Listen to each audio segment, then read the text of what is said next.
ಎತ್ಬೋದು ಇದನ್ನ. ನಳ್ಳ ಹಾಕಿದೀವಿ. ಹಾ. ಬದುಕಿದಾಗ್ಲೇ ಒಂದು ಸಮಾಧಿ ರೆಡಿ ಮಾಡ್ಕೊಳ್ತಾ ಇದಾರೆ, ಅಲ್ಲಿ ಅದನ್ನ ಲೈಬ್ರರಿ ಮಾಡ್ತಾರಂತೆ, ಜನಕ್ಕೆ ಉಪಯೋಗ ಆಗೋ ರೀತಿ ಮಾಡ್ತಾರಂತೆ. ಸಾವು ನಿಶ್ಚಿತ ಅನ್ನೋದು ಅದೇ ಒಂಥರ ಇದಿದೆ, ಗಾದೆ ಇದೆ. ಹುಟ್ಟದಬ್ಬ ಬೇರೆ ಸರ್, ಅದಕ್ಕೂ ಇದಕ್ಕೂ ಒಂದೇ ಇದು ಒಂಥರ ಹಬ್ಬನೇ ಸರ್. ನಿಮ್ಮ ಆಸೆ ಅಂತ ಏನೋ ಮಾಡ್ಬಿಟ್ರಿ, ಇದನ್ನ ನಿಮ್ ಧರ್ಮ ಪತ್ನಿಯವರು ಒಪ್ಪಿದ್ರ?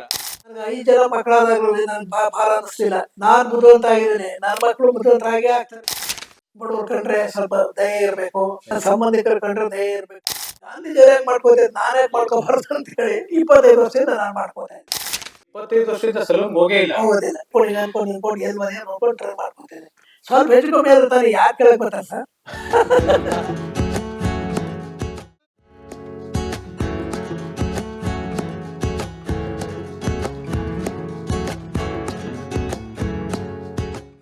ಈಗ ಆ ಜಾಗಕ್ಕೆ ತಲುಪಿದ್ದೀವಿ.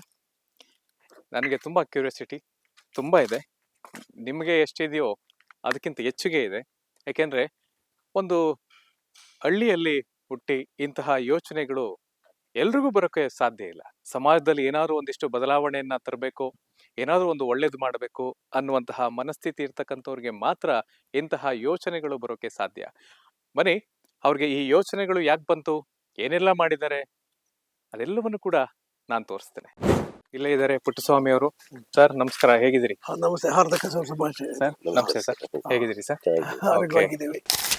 ನಿಮ್ಮ ಸೂರ್ಯ ಮಂದಿರವನ್ನ ನೋಡ್ಬೇಕು ಅಂತ ಬೆಂಗಳೂರಿಂದ ಬಂದಿದ್ದೀನಿ.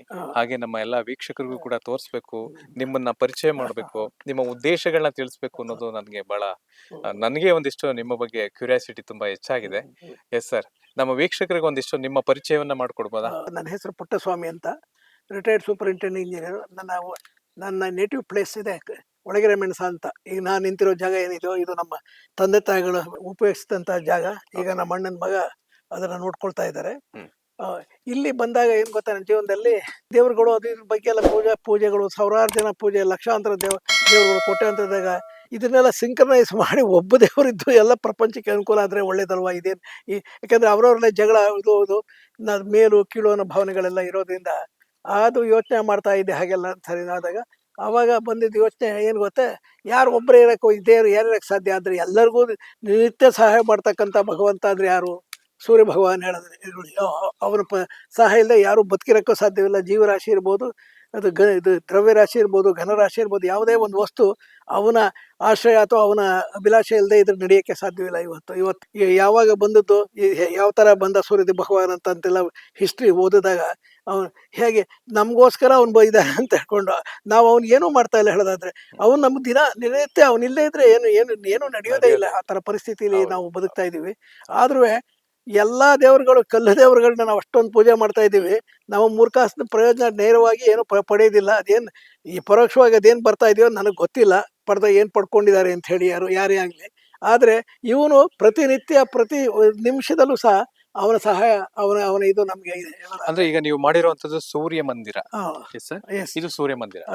ಓಕೆ, ಇಲ್ಲಿ ಏನ್ ನಿಮ್ ಉದ್ದೇಶ ಸರ್? ಇದು ಮಾಡಿರೋ ಉದ್ದೇಶ ಅಂದ್ರೆ ಜನಗಳು ಈಗ ನೋಡಿ, ಇಲ್ಲಿ ಕೆಲವು ಇದೆಲ್ಲ ಬರ್ದಿದ್ವಿ ನಾವು. ನೋಡಿ, ಬಾರಿ ಇದ್ರಲ್ಲ ಸೂರ್ಯನ ಬಗ್ಗೆ, ಅಂಬೇಡ್ಕರ್, ಬಸವಣ್ಣ, ಗಾಂಧಿ, ಇವ್ರಿಗೆಲ್ಲ ಇನ್ನು ದೇಶಕ್ಕೆ ನಿಜವಾಗಿ ಸಹಾಯ ದೇಶಕ್ಕಾಗಿ ಹೋರಾಟ ಮಾಡಿದಂತ ಮಹಾನ್ ವ್ಯಕ್ತಿಗಳು ಇವರು. ಹೇಳಿದಾರೆ ಇನ್ನೂ ಬೇಕಾದಷ್ಟು ಜನ ಇದ್ದಾರೆ, ಎಲ್ಲರೂ ಇಲ್ಲಿ ಪ್ರತಿಬಿಂಬಿಸಕ್ಕಾಗಲ್ಲ. ಅದರಲ್ಲಿ ಗೌತಮ್ ಪ್ರಥಮರು ಹೇಳೋದಾದ್ರೆ, ಗೌತಮ್ ಬುದ್ಧರು ಅಲ್ಲಿ ನೋಡಿದ್ರೆ ಅವ್ರ ನಾಲೆಡ್ಜ್ ಇಸ್ ಗಾಡ್ ಅಂತ, ಅದು ನನ್ನ ಪ್ರೇರೇಪಣೆ ಆದದ್ದು. ಅವನ ನಾಲೆಡ್ಜ್ ಇಸ್ ಗಾಡ್ ಅನ್ನೋ ನಾಲೆಡ್ಜ್ ಇಸ್ ಗಾಡ್ ಅನ್ನೋ ಪದದಲ್ಲಿ ಅದ್ರ ಓದಿದಾಗ, ನಾನು ಅಮೆರಿಕಕ್ಕೆ ಹೋದಾಗ ಅದು ಓದ್ತಾ ಇದ್ಬೇಕಾದ್ರೆ ನಾನು ಅವಾಗ ಓದ್ದೆ. ಆಗ ಬುದ್ಧನ ಆ ಚಿಂತನೆ ನೋಡ್ಬಿಟ್ಟು ಅವ್ನು ಹೇಳ್ತಾನೆ, ನೀವು ಏನ್ ಬೇಕಾದ್ರೂ ನಂಬೇಕಾದ್ರೆ ನೀವು ಅದನ್ನ ಸೈಂಟಿಫಿಕ್ ಆಗಿ ತಲೆದು ಕರೆಕ್ಟಾಗಿ ಯೋಚನೆ ಮಾಡಿ ಸರಿ ಇದೆಯಾ ತಪ್ಪು ಅಂತ ಇದ್ರೆ ಮಾತ್ರ ಒಪ್ಕೊಳ್ಳಿದ್ರೆ ಯಾವುದೇ ಕಾರಣಕ್ಕೂ ಒಪ್ಪಬೇಡಿ ಅಂತ ಹೇಳ್ತಾನೆ. ನೋಡಿ, ಇಲ್ಲಿ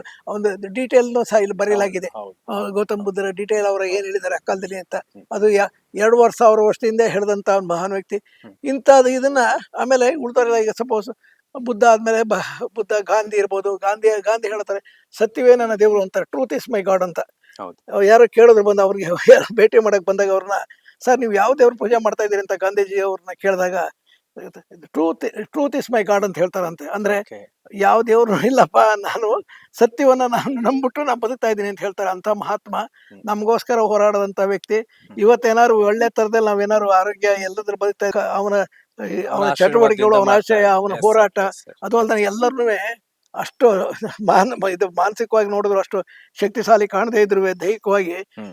ಅವರ ಆ ದೈಹಿಕ ಶಕ್ತಿ ಒಳಗೆ ಎಲ್ಲಾ ಜಾತಿ ವರ್ಗದವರೆಲ್ಲ ಸೇರಿಸ್ಕೊಂಡು ಹೋರಾಟ ಮಾಡಿದಂತ ಮಹಾನ್ ವ್ಯಕ್ತಿ ಹೇಳೋದಾದ್ರೆ ಎಲ್ಲ ಎಲ್ಲ ಎಲ್ಲಾ ಜಾತಿ ಪಂಗಡ ಎಲ್ಲಾ ಪಂಗಡಗಳು ಅವರಿಗೆ ಅವ್ರನ್ನ ಜೈ ಅವ್ರ ಅದ್ರಲ್ಲಿ ಅವ್ರಿಗೆ ಸಾವು ಬಂದಿದ್ದಂತೂ ಬಾರಿ ಯಾವತ್ತಾದ್ರೂ ಅಳಬೇಕಾದಂತ ಪರಿಸ್ಥಿತಿ. ಆದ್ರೂ ಅವ್ರನ್ನ ಮರೆಯಕ್ಕೆ ಆಗಲ್ಲ ಯಾರೇ ಅಲ್ಲಿ. ಪ್ರತಿಯೊಬ್ಬರು ಮಹಾತ್ಮ ಗಾಂಧಿ ಅವ್ರನ್ನ ಸೂರ್ಯನಷ್ಟೇ ಪ್ರಖ್ಯಾತರು ಹೇಳೋದಾದ್ರೆ. ಯಾಕಂದ್ರೆ ಈ ದೇಶಕ್ಕೆ ಸ್ವಾತಂತ್ರ್ಯ ಹೋರಾಡ್ಬೇಕಾದ್ರೆ ಎಷ್ಟು ಒದ್ದಾಡಿ ಮಾಡಿದ್ರು ಅಂತ ಅನ್ನೋದನ್ನ ಹೇಳಕ್ಕೆ ಆಗಲ್ಲ. ಒಬ್ಬ ಆರ್ಡಿನರಿ ಮನುಷ್ಯನಾಗಿ ಒಳ್ಳೆ ಬ್ಯಾಕ್ ಗ್ರೌಂಡ್ ಅಲ್ಲಿ ಬಂದಂತವ್ರು. ಅವ್ರ ತಂದೆ ತಾಯಿ ಅವರೆಲ್ಲ ಹೇಳಿದ ಒಳ್ಳೆ ಆದ್ರೂ ಬಂದು ಅವರು ಈ ಬುದ್ಧನ ತರ ಅವರು ಸಾಧಾರಣ ಆಗಿ ವರ್ಕ್ ಮಾಡಿ ಸೌತ್ ಆಫ್ರಿಕಾಗೆ ಹೋಗಿ ಎಲ್ಲ ಎಲ್ಲ ಸೌತ್ ಆಫ್ರಿಕಾ ಇರ್ಬೋದು, ಅಮೆರಿಕ ಇರ್ಬೋದು, ಇಂಗ್ಲೆಂಡ್ ಎಲ್ಲಾ ದೇಶಗಳಲ್ಲಿ ಸುತ್ತಿದ್ದಾರೆ ಹೇಳೋದಾದ್ರೆ. ಆಮೇಲೆ ಎಲ್ಲಾ ಜನಗಳು ಒಟ್ಟುಗೂಡಿಸಿ ಅವರು ಹೋರಾಟ ಮಾಡಿ ಈ ಸ್ವಾತಂತ್ರ್ಯ ತರಲಿಕ್ಕೆ ಭಾರಿ ಹೋರಾಟ ಮಾಡಿದ್ರು. ಅದನ್ನ ನಮ್ಮ ದೇಶದ ಯಾರೊಬ್ರು ಮರೆಯೋದಕ್ಕೆ ಆಗೋದಿಲ್ಲ. ಖಂಡಿತ ಸರ್. ಈಗ ನೀವು ನಿಮ್ಮ ಸಿದ್ಧಾಂತಗಳು ತುಂಬಾ ಇಷ್ಟ ಆಯ್ತು ನನಗೆ. ಯಾಕೆಂದ್ರೆ ಬುದ್ಧ ಅವ್ರ ಬಗ್ಗೆ, ಬಸವಣ್ಣ, ಮಹಾತ್ಮ ಗಾಂಧೀಜಿ ಅವರು, ಹೀಗೆ ಅಲ್ಲಿ ಸ್ಟ್ಯಾಚ್ಯೂಸ್ ಬಹಳ ತುಂಬಾ ಚೆನ್ನಾಗಿ ಎಲ್ಲ ಮಾಡಿದಿರಿ. ಅವರ ತತ್ವ ಸಿದ್ಧಾಂತಗಳನ್ನು ಕೂಡ ಈ ಒಂದು ಸೂರ್ಯ ಮಂದಿರದ ಮೇಲೆ ಬರ್ಸಿದಿರಿ. ಓಕೆ, ಇದೆಲ್ಲ ಓಕೆ. ಈಗ ನನಗೆ ಇನ್ನೂ ಹೆಚ್ಚಿನ ಕ್ಯೂರಿಯಾಸಿಟಿ ಇರುವಂತದ್ದು, ನೀವಿನ್ನೂ ಆರೋಗ್ಯವಾಗಿ 85 ವರ್ಷ ಆದ್ರೂ ತುಂಬಾ ಚೆನ್ನಾಗಿದ್ರಿ, ಮಕ್ಳಿದಾರೆ. ನೀವಾಗ್ಲೇ ಹೇಳಿದ್ರಿ ನನ್ಗೆ 4 ಜನ ಹೆಣ್ಮಕ್ಳಿದಾರೆ, ಒಬ್ಬ ಮಗ ಇದ್ದಾನೆ, ಜೊತೆಗೆ ನನ್ನ ಅಣ್ಣನ ಮಕ್ಳು, ತಮ್ಮನ ಮಕ್ಳು ಎಲ್ಲರೂ ಬಹಳ ತುಂಬಾ ಚೆನ್ನಾಗಿದ್ದಾರೆ, ಅಚ್ಚುಕಟ್ಟವಾಗಿದ್ದಾರೆ ಅಂತ ಹೇಳಿ. ಆದ್ರೆ ನೀವಿನ್ನೂ ಚೆನ್ನಾಗಿದ್ದಾಗ್ಲೇ ಸಮಾಧಿಗೆ ಒಂದಿಷ್ಟು ಜಾಗ ರೆಡಿ ಮಾಡ್ಕೊಂಡಿದ್ದೀರಂತೆ. ಸಾವು ಸಾವು ಯೋಚನೆ ಆಯ್ತು ನನಗೆ. ಸಾವು ಹೇಳ್ತೇವೆ, ಹುಟ್ಟು ಆಕಸ್ಮಿಕ, ಸಾವು ನಿಶ್ಚಿತ ಅಂತ ಇದನ್ನ ಕೇಳಿದ್ವಿ. ಆ ಪರಿಸ್ಥಿತಿಲಿ ಇರ್ಬೇಕಾದ್ರೆ ಯಾವತ್ತೋ ಬಂದೇ ಬರುತ್ತೆ. ಅಥವಾ ಈಗ ಬರ್ಬೋದು, ಇನ್ನು 4 ವರ್ಷಕ್ಕೆ ಬರ್ಬೋದು, 3. ಬಟ್ ಏನು 90 ವರ್ಷ ಇವತ್ತೇ ಬರ್ಬೋದು, ನಮಗೆ ಗೊತ್ತಿಲ್ಲ ಸರ್, ಈಗ್ಲೇ ಬರ್ಬೋದು. ಆದ್ರೆ ಸಾವು ನಿಶ್ಚಿತ ಅನ್ನೋದು ಅದೇ ಒಂಥರ ಇದ್ದಂಗೆ, ಗಾದೆ ಇದ್ದಂಗೆನೆ. ಅದನ್ನ ತೋರಿಸಬಹುದಾ ಸರ್? ಬನ್ನಿ ಡೆಫಿನೆಟ್ಲಿ ಸರ್, ನಡಿ. ತುಂಬಾ ಚೆನ್ನಾಗಿದೆ. ಓಕೆ, ಇಲ್ಲೇ ಇಟ್ಟಿದಿರಿ ಬಸವಣ್ಣ. ಬಲಭಾಗದಲ್ಲಿ ನಾನು, ಎಡಭಾಗದಲ್ಲಿ ಅವರು ಅಂತ ಆಕ್ಚುಲಿ ಹೇಳೋದಾದ್ರೆ. ಓಕೆ, ಇದು ನಿಮ್ಮ ಜಾಗ. ಈಗ ನೀವ್ ಈಗಾಗ್ಲೇ ರೆಡಿ ಮಾಡ್ಕೊಂಡಿದ್ದೀರಿ. ಮಾಡಿ ಮುಂದೆ ಎಲ್ಲಿ ನಮ್ಮನ್ನ ಮಲಗಿಸ್ಬೇಕು ಅನ್ನೋದ್ರ ಬಗ್ಗೆ ಎಲ್ಲ. ಅದು ಏನು ಪೂರ್ವಾಭಿಮುಖ ಮುಖ ಮಾಡಿ ಪೂರ್ವ ಮತ್ತು ಪಶ್ಚಿಮಮುಖವಾಗಿ ಕಾಲು ಇಡ್ಬೇಕು ಅಂತ. ಯಾಕೆಂದ್ರೆ ಭಗವಂತನ ಎದ್ದೇಟಕ್ಕೆ ಅವ್ನ ಮುಖ ನೋಡ್ಬೇಕು ಅಂತ. ಸತ್ತಾಗ್ಲೂ ನಾನು ಅವನ ಮುಖ ನೋಡುವಂತ ವ್ಯವಸ್ಥೆ ಆಗಿರ್ಲಿ ಅಂತ ಹೇಳಿ ಮಾಡಿರ್ತಕ್ಕಂಥದ್ದು. ಯಾಕೆ ಯೋಚನೆ ಬಂತು ನಿಮ್ಗೆ? ಯಾಕೆಂದ್ರೆ ಭಗವಂತ ಅವನೇ ಭಗವಂತ ಆದ್ಮೇಲೆ ಅವ್ನ ಕರ್ಣ ಇರ್ಲಿ ನಮ್ಗೆ. ಅದನ್ನ ಮಕ್ಳಿಗೆಲ್ಲ ಇದು ದೊಡ್ಡ ದೊಡ್ಡ ಮಕ್ಳಿದ್ರು ಅವ್ರಿಗೆ ಹೇಳ್ಬೋದಿದ್ದಲ್ಲ, ನಂತರದಲ್ಲಿ ನನ್ನ ಕಾಲ ನಂತರದಲ್ಲಿ ಹಿಂಗೆಲ್ಲ ಮಾಡಿ ಅಂತ ಹೇಳ್ಬೋದು. ಏನ್ ಗೊತ್ತೆ, ಆದ್ರೂ ಈಗ ಬೆಂಗಳೂರಲ್ಲಿ ಇದೀವಿ ನಾವು ಹೇಳೋದಾದ್ರೆ, ಮಕ್ಕಳು ಮರಿ ಎಲ್ಲ ಅಲ್ಲಿಂದ ಬಂದು ಇಲ್ಲಿ ಬಂದು ಓಡಾಡ್ಕೊಂಡು ಇಂಥ ವ್ಯವಸ್ಥೆ ಮಾಡಿ ಇಷ್ಟೆಲ್ಲ ವ್ಯವಸ್ಥೆ ಮಾಡ್ಲಿಕ್ಕೆ ಅವ್ರಿಗೆ ಕಷ್ಟ ಆಯ್ತದೆ ಹೇಳೋದಾದ್ರೆ. ಕಷ್ಟ ಕಾರಣಕ್ಕೆ ಮಕ್ಳು ಕಷ್ಟ ಕೊಡಬಾರ್ದು ಅಲ್ಲ. ಇನ್ನೊಂದು, ಅವರೆಲ್ಲ ಡಾಕ್ಟರ್ಗಳಾಗಿದ್ದಾರೆ. ಡೈಲಿ ಪ್ರತಿ 1 ಮಿನಿಟ್ ಅವ್ರಿಗೆ ಡಿಫಿಕಲ್ಟ್ ಆಕ್ಚುಲಿ. ಇದು ದೊಡ್ಡ ನರ್ಸಿಂಗ್ ಹೋಮ್ಗಳಿದೆ ಪ್ರೈವೇಟ್ ಆಗಿ. They are very good doctors also. ಅಲ್ಲ, ನನಗೆ ಇದು ನಿಜವಾಗ್ಲು ಇದೆಲ್ಲ ಒಂದು ಹೊಸ ಕಲ್ಪನೆಗಳು. ನನಗೆ ಈ ಕಲ್ಪನೆಗೆ ನಿಲುಕದ್ದು ಅಂತ ಹೇಳ್ತಾರಲ್ಲ, ಆತರ ನನ್ಗೆ ಈಗ ಅನುಭವ ಆಗ್ತಾ ಇದೆ. ಇದು ವಿಶೇಷ ಅಂದ್ರೆ ಪೂರ್ವಾಭಿಮುಖವಾಗಿ ಯಾಕೆ ಮಾಡಿದೀನಿ ಅಂದ್ರೆ, ಇದುವರೆಗೆಲ್ಲ ಎಲ್ಲರೂ ಉತ್ತರದ ಮುಖ ಮಾಡಿದ ಇದು ಹೆಣಗಳು ನೋಡ್ತಾ ಇದ್ರು. ನೀವು ಪೂರ್ವಕ್ಕೆ ಮಾಡಿದೆ. ಯಾಕೆಂದ್ರೆ ಸೂರ್ಯನ ದಿನ ನೋಡ್ತಾ ಇದ್ವಿ, ಅವನೇ ಭಗವಂತ ಆದ್ಮೇಲೆ ಪೂರ್ವದ ಈ ಉತ್ತರದಲ್ಲಿ ಎಲ್ಲಿ ಗೊತ್ತಾಗುವುದು ಏನಿದೆ, ಅಲ್ಲಿ ಹಿಮಾಲಯ ಬೆಟ್ಟ ಇದೆ. ಈಗ ಅಲ್ಲಿ ಏನಿದೆ ಅಲ್ಲ ಅಗದ್ಬಿಟ್ಟು ಚೈನಾದವ್ರು ಎಲ್ಲ ಅಗದ್ಬಿಟ್ಟು ಎಲ್ಲ ಹಾಕ್ಬಿಟ್ಟಿದ್ದಾರೆ ಅಂದ್ರೆ ಅಲ್ಲಿ ಏನಿದೆ ಹೇಳೋದಾದ್ರೆ, ಅಲ್ಲಿ ಯಾವ ಶಿವ ಇದ್ದಾನೆ, ಯಾರ ರಾಮ ಇದೆ, ಯಾವ ಲಕ್ಷ್ಮಣ ಇದ್ದಾನೆ ನೋಡ್ಲಿಕ್ಕೆ ಸಿಗೋದಿಲ್ಲ. ಇದಾದ್ರೆ ನೋಡ್ಲಿಕ್ಕೆ ಸಿಗ್ತಾನೆ, ಸೂರ್ಯ ಸಿಗ್ತಾನೆ ಅಂತ ಯಾವಾಗಲೂ ಸಿಗ್ತಾನೆ. ಅಲ್ಲ, ಖಂಡಿತ ಈ ಯುಗ ಇರೋವರೆಗೂ ಕೂಡ ಅದರಿಂದ ಅದು ಅನಿಶ್ಚಿತ ಹೇಳೋದಾದ್ರೆ. ನೋಡಿ, ಉತ್ತರಕ್ಕೆ ಮುಖ ಮಾಡಿ ನಿಲ್ತಕ್ಕಂಥದ್ರಲ್ಲಿ ಅರ್ಥ ಇಲ್ಲ ಅಂತ ಅನ್ಕೊಂಡು ಎರಡು. ಅಲ್ಲ, ನನ್ಗೆ ಇನ್ನೊಂದ್ ಕೇಳ್ತೀನಿ, ತಪ್ಪು ತಿಳ್ಕೊಬಿಡಿ. ನಿಮ್ಮ ಆಸೆಯಂತೆ ಏನೋ ಮಾಡ್ಬಿಟ್ರಿ, ಇದನ್ನ ನಿಮ್ ಧರ್ಮ ಪತ್ನಿಯವ್ರು ಒಪ್ಪಿದ್ರ? ಒಪ್ಪಿದ್ದಾರೆ. ಅಲ್ಲ, ಬಲವಂತವಾಗಿ ಒಪ್ಸಿದ್ರ ಇಲ್ಲ ಅವರು ಪ್ರೀತಿಯಿಂದ ಒಪ್ಕೊಂಡ್ರ? ಅವ್ರು ಯಾವ್ದೇ ನಾನು ಅಂತ ಮಾಡ್ತಕ್ಕಂತ ಕಾರ್ಯಕ್ರಮಕ್ಕೆ ಅಡ್ಡ ಬರೋದಿಲ್ಲ. ಬರೋದಿಲ್ಲ. ಇಲ್ಲೇ ಒಂದು 82ನೇ ಇಸ್ವಿಲಿ 83 ವರ್ಷದಿಂದ ಒಂದು ಹುಟ್ಟದ ಹಬ್ಬ ಕಾರ್ಯಕ್ರಮ ಮಾಡ್ದು. ಅಲ್ಲಿ ಬಾರಿ ಎಲ್ಲರೂ ಬಂದಿದ್ರು, ಎಲ್ಲ ಬಾರಿ ಜೋರಾಗಿ ನಿಂತೆ. ಹುಟ್ಟದ ಹಬ್ಬ ಬೇರೆ ಸರ್, ಅದಕ್ಕೂ ಇದಕ್ಕೂ ಒಂದೇ ಮಾಡಿ. ಇದು ಒಂಥರ ಹಬ್ಬನೇ ಸರ್. ಇದು ಜೀವನದಲ್ಲಿ ನಾವು ಖಂಡಿತ ನಿಮ್ಮ ಈ ಮಾತಿದೆಯಲ್ಲ, ನಿಮ್ ಯೋಚನೆ ಇದೆಯಲ್ಲ, ಅದಕ್ಕೆ ನನಗೆ ಬಹಳ ಇಷ್ಟ ಆಗಿದೆ. ಇದಕ್ಕೂ ಒಂದು ಹಬ್ಬನೇ. ನಾನು ಇಲ್ಲಿ ಬದುಕಿದ್ದ ಹಬ್ಬ ಆಚರಿಸ್ಕೋತಾ ಇದ್ದೀನಿ ಅಷ್ಟೇ. ಇದೆಲ್ಲ ಬದುಕಿದ್ದಾಗ್ಲೇ ಇದೆಲ್ಲವನ್ನ ನೋಡ್ತಾ ಇದ್ದೀರಿ. ಮುಂದೆ ಜನಾಂಗದ ಮಕ್ಕಳುಗಳಿದಾರಲ್ಲ, ಎಲ್ಲರೂ ಇವು ತಿಳ್ಕೊಂಡು ಇದು ಸ್ವಲ್ಪನಾರು ಒಂದು 5% ಅವ್ರಿಗೆ ಫಾಲೋ ಮಾಡಿದ್ರೆ ಅವ್ರ ಮುಂದೆ ಉದ್ಧಾರ ಆಗ್ಬಿಡ್ತಾರೆ ಸರ್. ಹೇಳೋದಾದ್ರೆ ಮೋಸ ಮಾಡೋದೇ ಆಗ್ಲಿ, ದಗ ಮಾಡೋದೇ ಆಗ್ಲಿ, ಕಳ್ತನ ಮಾಡೋದೇ ಆಗ್ಲಿ. ಈಗ ನೀವು ಇವ್ರ ತತ್ವ ಸಿದ್ಧಾಂತಗಳನ್ನ ಅಳವಡಿಸ್ಕೊಂಡಿದ್ರಿ ಅಂತ ಅವರು ನಿಮ್ ಜೊತೆನಲ್ಲೇ ಇರ್ಬೇಕು ಅಂತ ನಿಮ್ಮ ಎರಡಿ ಆಸೆ. ಎರಡಿ ಇವರೆಲ್ಲ ಅಲ್ಲ ಅಲ್ಲ ಎಲ್ಲ ಎಲ್ಲ ಏನ್ ಗೊತ್ತಾ, ಅಟ್ಲೀಸ್ಟ್ ಇದು ಎಲ್ಲನೂ ಮಾಡಕ್ಕಾಗ್ತಿರ್ಬೋದು, ತೃಣಾಂಶನಾದ್ರೂ ನಾವು ಮಾಡ್ಕೊಂಡು ಬದುಕಬೇಕು. ಅಟ್ಲೀಸ್ಟ್ ₹100 ಇದೆ, ₹100 ಸಿಗ್ತಾ ಇದ್ರೆ ಅಟ್ಲೀಸ್ಟ್ ಒಂದು 50 ಪೈಸಾ, 20 ಪೈಸಾ, 10 ಪೈಸಾ, ಅಟ್ಲೀಸ್ಟ್ ಅವ್ನು ನೆನ್ಕೋಬೇಕು. ಓಕೆ. ನಮ್ಮ ಮನೆ ಒಳಗೆ ಈಗ ಏನ್ ಗೊತ್ತಾ ಸರ್, ಇವ್ರು 4 ಜನದೇ ಫೋಟೋ ಹಾಕಿರೋದು ಹೇಳಿದಾರೆ. ದೇವ್ರ ಮನೆಯಲ್ಲಿ ಫೋಟೋ, ಎಸ್ ಎಸ್, ದೇವ್ರ ಫೋಟೋಸ್ ಇಲ್ಲ ದೇವ್ರ ಫೋಟೋಸ್ ಇವ್ರ ಫೋಟೋಗೆ ಪೂಜೆ ಇವ್ರ ಮಾಡ್ತೀವಿ. ಫೋಟೋಗಳು 4 ಪೂಜೆ ಇದೆ. ಅದಕ್ಕೆ ಹೆದ್ದೇಟ್ಗೆ ಬುದ್ಧ, ಗಾಂಧಿ, ಬಸವಣ್ಣ, ಅಂಬೇಡ್ಕರ್ ಅಂತ ಒಂದು 10 ಸಾರಿ ಮಾತಾಡ್ತಿರ್ತೀನಿ. ಅದಾದ್ಮೇಲೆ ಸೂರ್ಯನ ಕಡೆ ಅಂದ್ಬಿಟ್ಟು ಸೂರ್ಯದೇವೋಭವ, ಪಿತೃದೇವೋಭವ, ಆ ಫೋಟೋಗಳಿದೆ. ಪಿತೃದೇವ, ಆಚಾರ್ಯ ದೇವೋಭವ, ಪ್ರಕೃತಿ ದೇವೋಭವ, ತಂದೆ ತಾಯಿಗೆ ಪೂಜೆ ಮಾಡುವಂತ. ತಂದೆ ತಾಯಿ, ನಮ್ಮ ತಂದೆ ತಾಯಿ ಮತ್ತೆ ನನ್ನ ಹೆಂಡತಿ ತಂದೆ ತಾಯಿಗಳು, ನಿಮ್ ಹೆಂಡತಿ ತಂದೆ ತಾಯಿರು ನೀವೀಗ ಮನೆಯಲ್ಲಿ ಪೂಜೆ ಮಾಡ್ತೀವಿ. ಮತ್ತೆ ನಾವು Okay. ಯಾಕೆಂದ್ರೆ ನಮ್ಮ ವಂಶ ಬೆಳೆದಿರೋದೇ ಇಬ್ರು ಸೇರಿನೇ, ಅವ್ರ ಹೆಂಡತಿ. ಮತ್ತೆ ಅದರಿಂದ ನನ್ನ ತಂದೆಗಳು ಎಷ್ಟು ಮುಖ್ಯನೋ ಅವ್ರ ತಂದೆಗಳು ಅಷ್ಟೇ ಮುಖ್ಯ. ಅಲ್ಲ, ಇವತ್ತಿನ ಕಾಲದಲ್ಲಿ ಎತ್ತ ತಂದೆ ತಾಯಿಯನ್ನ ಇವತ್ತು ಬೀದಿಗೆ ಬಿಸಾಕ್ತಾ ಇದಾರೆ, ಅನಾಥಾಶ್ರಮಗಳು ಬಿಡ್ತಾ ಇದಾರೆ. ಅಂತದ್ರಲ್ಲಿ ನೀವು ನಿಮ್ಮ ತಂದೆ ತಾಯಿನ ಪೂಜೆ ಮಾಡೋದ್ರಲ್ಲಿ ಅರ್ಥ ಇದೆ. ನಿಮ್ಮ ಹೆಂಡತಿಯ ತಂದೆ ತಾಯಿಯನ್ನು ಕೂಡ ನೀವು ಅವರನ್ನು ಇವತ್ತು ಪೂಜಿಸ್ತಾ ಇದ್ದೀರಿ ಪ್ರತಿನಿತ್ಯ ಅಂತ. ಅಲ್ಲ, ಈಗ ಅವ್ರು ನಿಮ್ಮ ವ್ಯಕ್ತಿತ್ವನ ಮೆಚ್ಚಬೇಕು. ಅಲ್ಲ, ಇನ್ನೊಂದು ಯಾಕೆ ಅಂದ್ರೆ ಪ್ರತಿಯೊಬ್ರು ಸರ್, ಈಗ ಅವ್ರಿಲ್ದೇನೆ ಈಗ ನಮ್ಮ ಮುಂದೆ ಜನಾಂಗ ಮುಂದೆ ಇದು ಜೀವರಾಶಿ ಹೆಂಗೆ ಹುಟ್ಟುತ್ತೆ ಸರ್, ನಮ್ಮ ವಂಶ ಹೇಳೋದಾದ್ರೆ. ಖಂಡಿತ. ನಮ್ಮ ನಮ್ಮ ಭಾವ ಇರ್ಬೋದು, ಅತ್ತೆ ಇರ್ಬೋದು, ಅವ್ರ ಮಗಳು ನಾನ್ ಮದುವೆ ಆಗಿದ್ದೀನಿ, ಅವರಿಂದ ನಮ್ಗೆ ಮಗು ಬಂದಿದೆ ಹೇಳಿದ್ರೆ ಇವತ್ತು ನಿಮ್ಮ ವಂಶ ಬೆಳೆದಿದೆ. ಇವತ್ತು ನನ್ನ ರೆಕಗ್ನೇಷನ್ ಯಾರು ಕೇಳಿದ್ರು 4 ಜನ ನಮ್ಮೂರಲ್ಲಿ ಹೇಳ್ತಿರ್ತಾರೆ, 4 ಜನ ಡಾಕ್ಟರ್ ತಂದೆ ಅಂತ ಹೇಳ್ತಿರ್ತಾರಂತೆ. ಹಾಗೆ ನನಗದು ಹೆಮ್ಮೆ ಸರ್. ನಾನು ಪಡ್ಕೊಂಡಿದ್ದೀನಿ ಅಂತ ಅಂದ್ರೆ, ಅಚೀವ್ ಮಾಡಿರೋದು ಅಂತ ಅಂದ್ರೆ, ನನ್ನ ಮಕ್ಕಳೇ ನನ್ನ ಆಸ್ತಿ ಅಂತ. ನನ್ನ ಮಕ್ಕಳಿಗಂತ ಆಸ್ತಿ ಇನ್ಯಾವ ದೊಡ್ಡ ಆಸ್ತಿನೂ ಇಲ್ಲ ಅಂತ. ನಾನ್ ನಿಮ್ಮನ್ನ ಮಾತಾಡ್ತೀನಿ. ಈಗ ನಿಮ್ಮ ಅಣ್ಣನ ಮಗ ಇಲ್ಲೇ ಇದ್ದಾರೆ. ಮಾತಾಡಿ. ಇವ್ರನ್ನ ಒಂದಿಷ್ಟು ಮಾತಾಡ್ಸೋಣ. ಪುಟ್ಟಸ್ವಾಮಿ ಅವರ ಅಣ್ಣನ ಮಗ ಇವರು ಮಂಜುನಾಥ್ ಅಂತ ಹೇಳಿ. ಇವರೇ ಇಲ್ಲಿ ಈ ಒಂದು ಸೂರ್ಯ ಮಂದಿರವನ್ನ ಓಡಾಡಿ ಇದನ್ನ ಸಿದ್ಧತೆಯನ್ನ ಮಾಡ್ಕೊಳ್ತಾ ಇರೋದು. ಸರ್ ನಮಸ್ಕಾರ. ಹೇಗಿದ್ದೀರಿ ಸರ್? ಚೆನ್ನಾಗಿದ್ದೀವಿ ಸರ್. ಈ ಎಲ್ಲಾ ನಿಮ್ಮ ಚಿಕ್ಕಪ್ಪವರ ಒಂದು ಯೋಚನೆಯನ್ನ ಕೇಳಿ ನಿಮ್ಗೆ ಹೇಗೆ ಅನಿಸ್ತು? ತುಂಬಾ ಖುಷಿ ಆಯ್ತು ಸರ್. ಖುಷಿ ಆಯ್ತು. ಜೊತೆ ಒಂದಷ್ಟು ಟೈಮ್ ಆಗಿದ್ದೀರ ಯೋಚನೆ ಮಾಡಿದ್ವಿ ನಾನು ನನ್ನ ಹೆಂಡತಿ ಕೂತ್ಕೊಂಡು. ಆಗ ನಮ್ಮ ಚಿಕ್ಕಪ್ಪನವ್ರು ಬಂದು, ಅವ್ರು ರಿಕ್ವೆಸ್ಟ್ ಮಾಡ್ಕೊಳಂಗಿಲ್ಲ, ಖುದ್ದಾಗಿ ನಮ್ಮ ಮೈಸೂರಲ್ಲಿ ವಾಸ ಮಾಡ್ತಾ ಇದ್ದಿದ್ದು. ಆ ಟೈಮಲ್ಲಿ ಮನೆಗೆ ಬಂದು ಹೀಗೆ ಅಂತ ಹೇಳಿದ್ರು, ಈ ವಿಷಯ ನನ್ಗೇನು ಹೇಳ್ಬೇಡಿ ಅಣ್ಣ, ನಿಮ್ಮ ಆಸೆ ಅಂತೆ, ನಾನು ನಿಮ್ಗೆ ಏನ್ ಅನಿಸುತ್ತೋ ಅದನ್ನ ನಾನೇ ಮಾಡ್ಕೊಡ್ತೀನಿ ಅಂತಾನೆ ಹೇಳಿದೆ. ಅದ್ರ ಜೊತೆ ನಮ್ಮ ಮಿಸ್ಸಸ್ ಕೂಡ ಅವರು ಯೋಚನೆ ಮಾಡ್ಲಿಲ್ಲ. ಚಿಕ್ಕಪ್ಪರ ಇಷ್ಟ, ಮಾಡೋಣ ಬಿಡಿ, ಅವ್ರು ಹೇಳಿದ ಜಾಗದಲ್ಲೇ ಇದನ್ನ ಒಂದು ಕಟ್ಟಡ ನಿರ್ಮಾಣ ಮಾಡೋಣ ಅಂತಾನೆ ಒಪ್ಕೊಂಡ್ರು. Okay sir. ಆದ್ರೂ ಕೂಡ ಊರ್ನವ್ರು ಏನ್ ಅನ್ಕೊಳ್ತಾರೆ, ಇವತ್ತಿನ ಕಾಲದಲ್ಲಿ ಏನಾಗಿದೆ, ಜನ ನಾವು ಒಳ್ಳೇದ್ ಮಾಡಿದ್ರು ಮಾತಾಡ್ತಾರೆ, ತಪ್ಪು ಮಾಡಿದ್ರು ಮಾತಾಡ್ತಾರೆ. ತಪ್ಪು ಮಾಡಿದಾಗ ಮಾತಾಡಿದ್ರೆ ನಮ್ಮ ಮನಸ್ಸಿಗೆ ನೋವಾಗೋದಿಲ್ಲ. ಆದ್ರೆ ಏನೋ ಒಂದಿಷ್ಟು ಈ ತರದ ವಿಚಾರಗಳನ್ನ ನಾವು ಅಳವಡಿಸ್ಕೊಂಡು ಒಂದಿಷ್ಟು ಸಮಾಜದ ಮುಂದೆ ತರ್ತೀವಿ ಅಂತ ಹೋದಾಗ, ಬದುಕಿದ್ದಾಗ್ಲೇ ಒಂದು ಸಮಾಧಿ ರೆಡಿ ಮಾಡ್ಕೊಳ್ತಾ ಇದಾರೆ, ಅಲ್ಲಿ ಅದನ್ನ ಲೈಬ್ರರಿ ಮಾಡ್ತಾರಂತೆ, ಜನಕ್ಕೆ ಉಪಯೋಗ ಆಗೋ ರೀತಿ ಮಾಡ್ತಾರಂತೆ. ಈ ತರದೆಲ್ಲ ಈ ಬುದ್ಧ ಬಸವಣ್ಣ ಸ್ಟ್ಯಾಚ್ಯೂಸ್ನೆಲ್ಲ ನಿರ್ಮಾಣ ಮಾಡಿದಾರಂತೆ ಅಂತ. ಅದು ಹಳ್ಳಿಲಿ. ನೀವು ಸಿಟಿನಲ್ಲಿ ಏನ್ ಬೇಕಾದ್ರು ಮಾಡ್ಕೊಳ್ಳಿ ಸರ್, ನೀವು ಯಾರು ತಲೆ ಕೆಡ್ಸ್ಕೊಳ್ಳೋದಿಲ್ಲ. ಹಳ್ಳಿ ಒಳಗಡೆ ಇದೆಲ್ಲವನ್ನ ಮಾಡ್ಬೇಕು ಅಂತ ಹೇಗೆ ತಾವು ಮುಂದೆ ಬಂದ್ರಿ ಅಂತ? ಸರ್, ಮೊದಲು ನಾವು ಆಕ್ಚುಲಿ ಹೇಳಿದಾಗ ಎಲ್ರಿಗೂ ಸ್ವಲ್ಪ ಶಾಕ್ ಆಯ್ತು, ಎಲ್ರಿಗೂ ಆಶ್ಚರ್ಯ ಆಯ್ತು, ಶಾಕ್ ಆಯ್ತು. ಮನೆ ಫ್ಯಾಮಿಲೀಸ್ಗಳು ಎಷ್ಟೋ ಜನ ಯೋಚನೆ, ಬೇಡ ಸಮಾಧಿ ಪಕ್ಕದಲ್ಲಿ ಮನೆ ಮಾಡ್ಬೋದು ಹಾಗೆ ಹೀಗೆ ಅಂತ ಹೇಳಿದ್ರು. ನನಗೆ ಅದು ನನಗೆ ಫೀಲಿಂಗೇ ಬರ್ಲಿಲ್ಲ ಸರ್, ಆ ತರ ಕೆಟ್ಟದಾಗ ಫೀಲಿಂಗ್ ಬಂತು. ದೇವಾಲಯ ಅನ್ನೋದಂದ್ರೆ ನನ್ನ ಮನಸ್ಸಿಗೆ ಬಂತು. ಈಗ ಮನೆಗಳೆಲ್ಲ ಫೋಟೋಸ್ ಎಲ್ಲ ಹಾಕೊಳ್ತೀವಿ, ಈಗ ತೀರ್ಕೊಂಡ್ರೆ ಫೋಟೋಸ್ ಹಾಕೊಳ್ತೀವಿ. ನನಗೆ ಯಾವ್ದು ತರ ಖುಷಿ ಆಯ್ತು ಅಂದ್ರೆ, ನನ್ನ ಚಿಕ್ಕಪ್ಪನ ಪಕ್ಕದಲ್ಲಿ ಯಾವ್ದು ನನಗೆ ಆಸೆಯಾಗಿ ಇರ್ತಾರೆ ಅನ್ನೋ ಒಂದು ಮೈಂಡ್ ಸೆಟ್. ಓಕೆ. ಈಗ ಇದು ನೀವು ಇರುವಂತ ಈಗ ಮಾಡ್ತಾ ಇರುವಂತದ್ದು ನಿಮ್ಮ ಹೊಲ, ನಿಮ್ಮ ಜಮೀನು, ಇಲ್ಲೇ ನಿಮ್ಮ ಮನೇನು ಇದೆ. ಓಕೆ. ಆ ಪಕ್ಕದಲ್ಲಿ ಇರೋದು ನಿಮ್ಮ ಮನೆ. ಒಂದೊಂದು ಅಡಿಗೂ ಕೂಡ ಇವತ್ತು ಹೊಡೆದಾಡ್ತಾರೆ ಜಮೀನು ಅಂತಂದ್ರೆ. ಅದ್ರಲ್ಲಿ ನೀವು ಇಷ್ಟನ್ನು ಕೂಡ ಅವರಿಗೆ ಕೊಡ್ಬೇಕು, ಮಾಡ್ಬೇಕು, ನಾನೇ ಓಡಾಡ್ ಮಾಡ್ಬೇಕು ಅನ್ನೋ ಒಂದು ಒಳ್ಳೆ ಮನಸ್ಸು ಚಿಕ್ಕಪ್ಪನಿಗೆ. ಅವರು ನಿಮ್ಮ ತಂದೆ ಸಮಾನ. ಈ ತರ ತಾವು ಯೋಚನೆ ಮಾಡಿದಿರಿ, ನಿಜವಾಗ್ಲೂ ತುಂಬಾ ಗ್ರೇಟ್ ಸರ್ ನೀವು. Okay sir. ಈಗ ಇಲ್ಲಿ ಲೈಬ್ರರಿ ಮಾಡ್ತೀವಿ ಅಂತ ಹೇಳ್ತಾ ಇದ್ರು ನಿಮ್ಮ ಚಿಕ್ಕಪ್ಪ ಅವರು. ಪುಟ್ಟಸ್ವಾಮಿ ಅವರು. ಲೈಬ್ರರಿಗೆ ಈ ಸಮಾಧಿ ಪಕ್ಕದಲ್ಲಿ ಲೈಬ್ರರಿ ಮಾಡಿದ್ರೆ ಜನ ಬರ್ತಾರ, ಹೇಗೆ ಏನು ಇದು ಉಪಯೋಗ ಆಗತ್ತಾ, ಅವ್ರ ಕನಸು ಈಡೇರುತ್ತಾ? ಎಲ್ಲ ಆಗ್ಬೋದು. ಯಾಕೆ ಅಂದ್ರೆ ಸರ್, ಊರಿನಲ್ಲಿ ಎಜುಕೇಶನ್ ಅಂತ ಬಂದಾಗ ಎಲ್ಲರೂ ತಿಳುವಳಿಕೆ ಇದ್ರೆ ನಾವು ಉಪಯೋಗ ಆಗ್ಲಿ, ಒಂದು ಓದೋದಿಕ್ಕಾಗ್ಲಿ ಅದನ್ನ ಮಾಡೋಣ ಅಂತ ಇದು ಉದ್ದೇಶ ಇದೆ ಸರ್. ಅದು ಮಾಡ್ತೀವಿ. ಅದು ಎಲ್ರಿಗೂ ತಿಳುವಳಿಕೆ ಹೇಳ್ತೀವಿ ಪ್ರತಿಯೊಬ್ಬರು.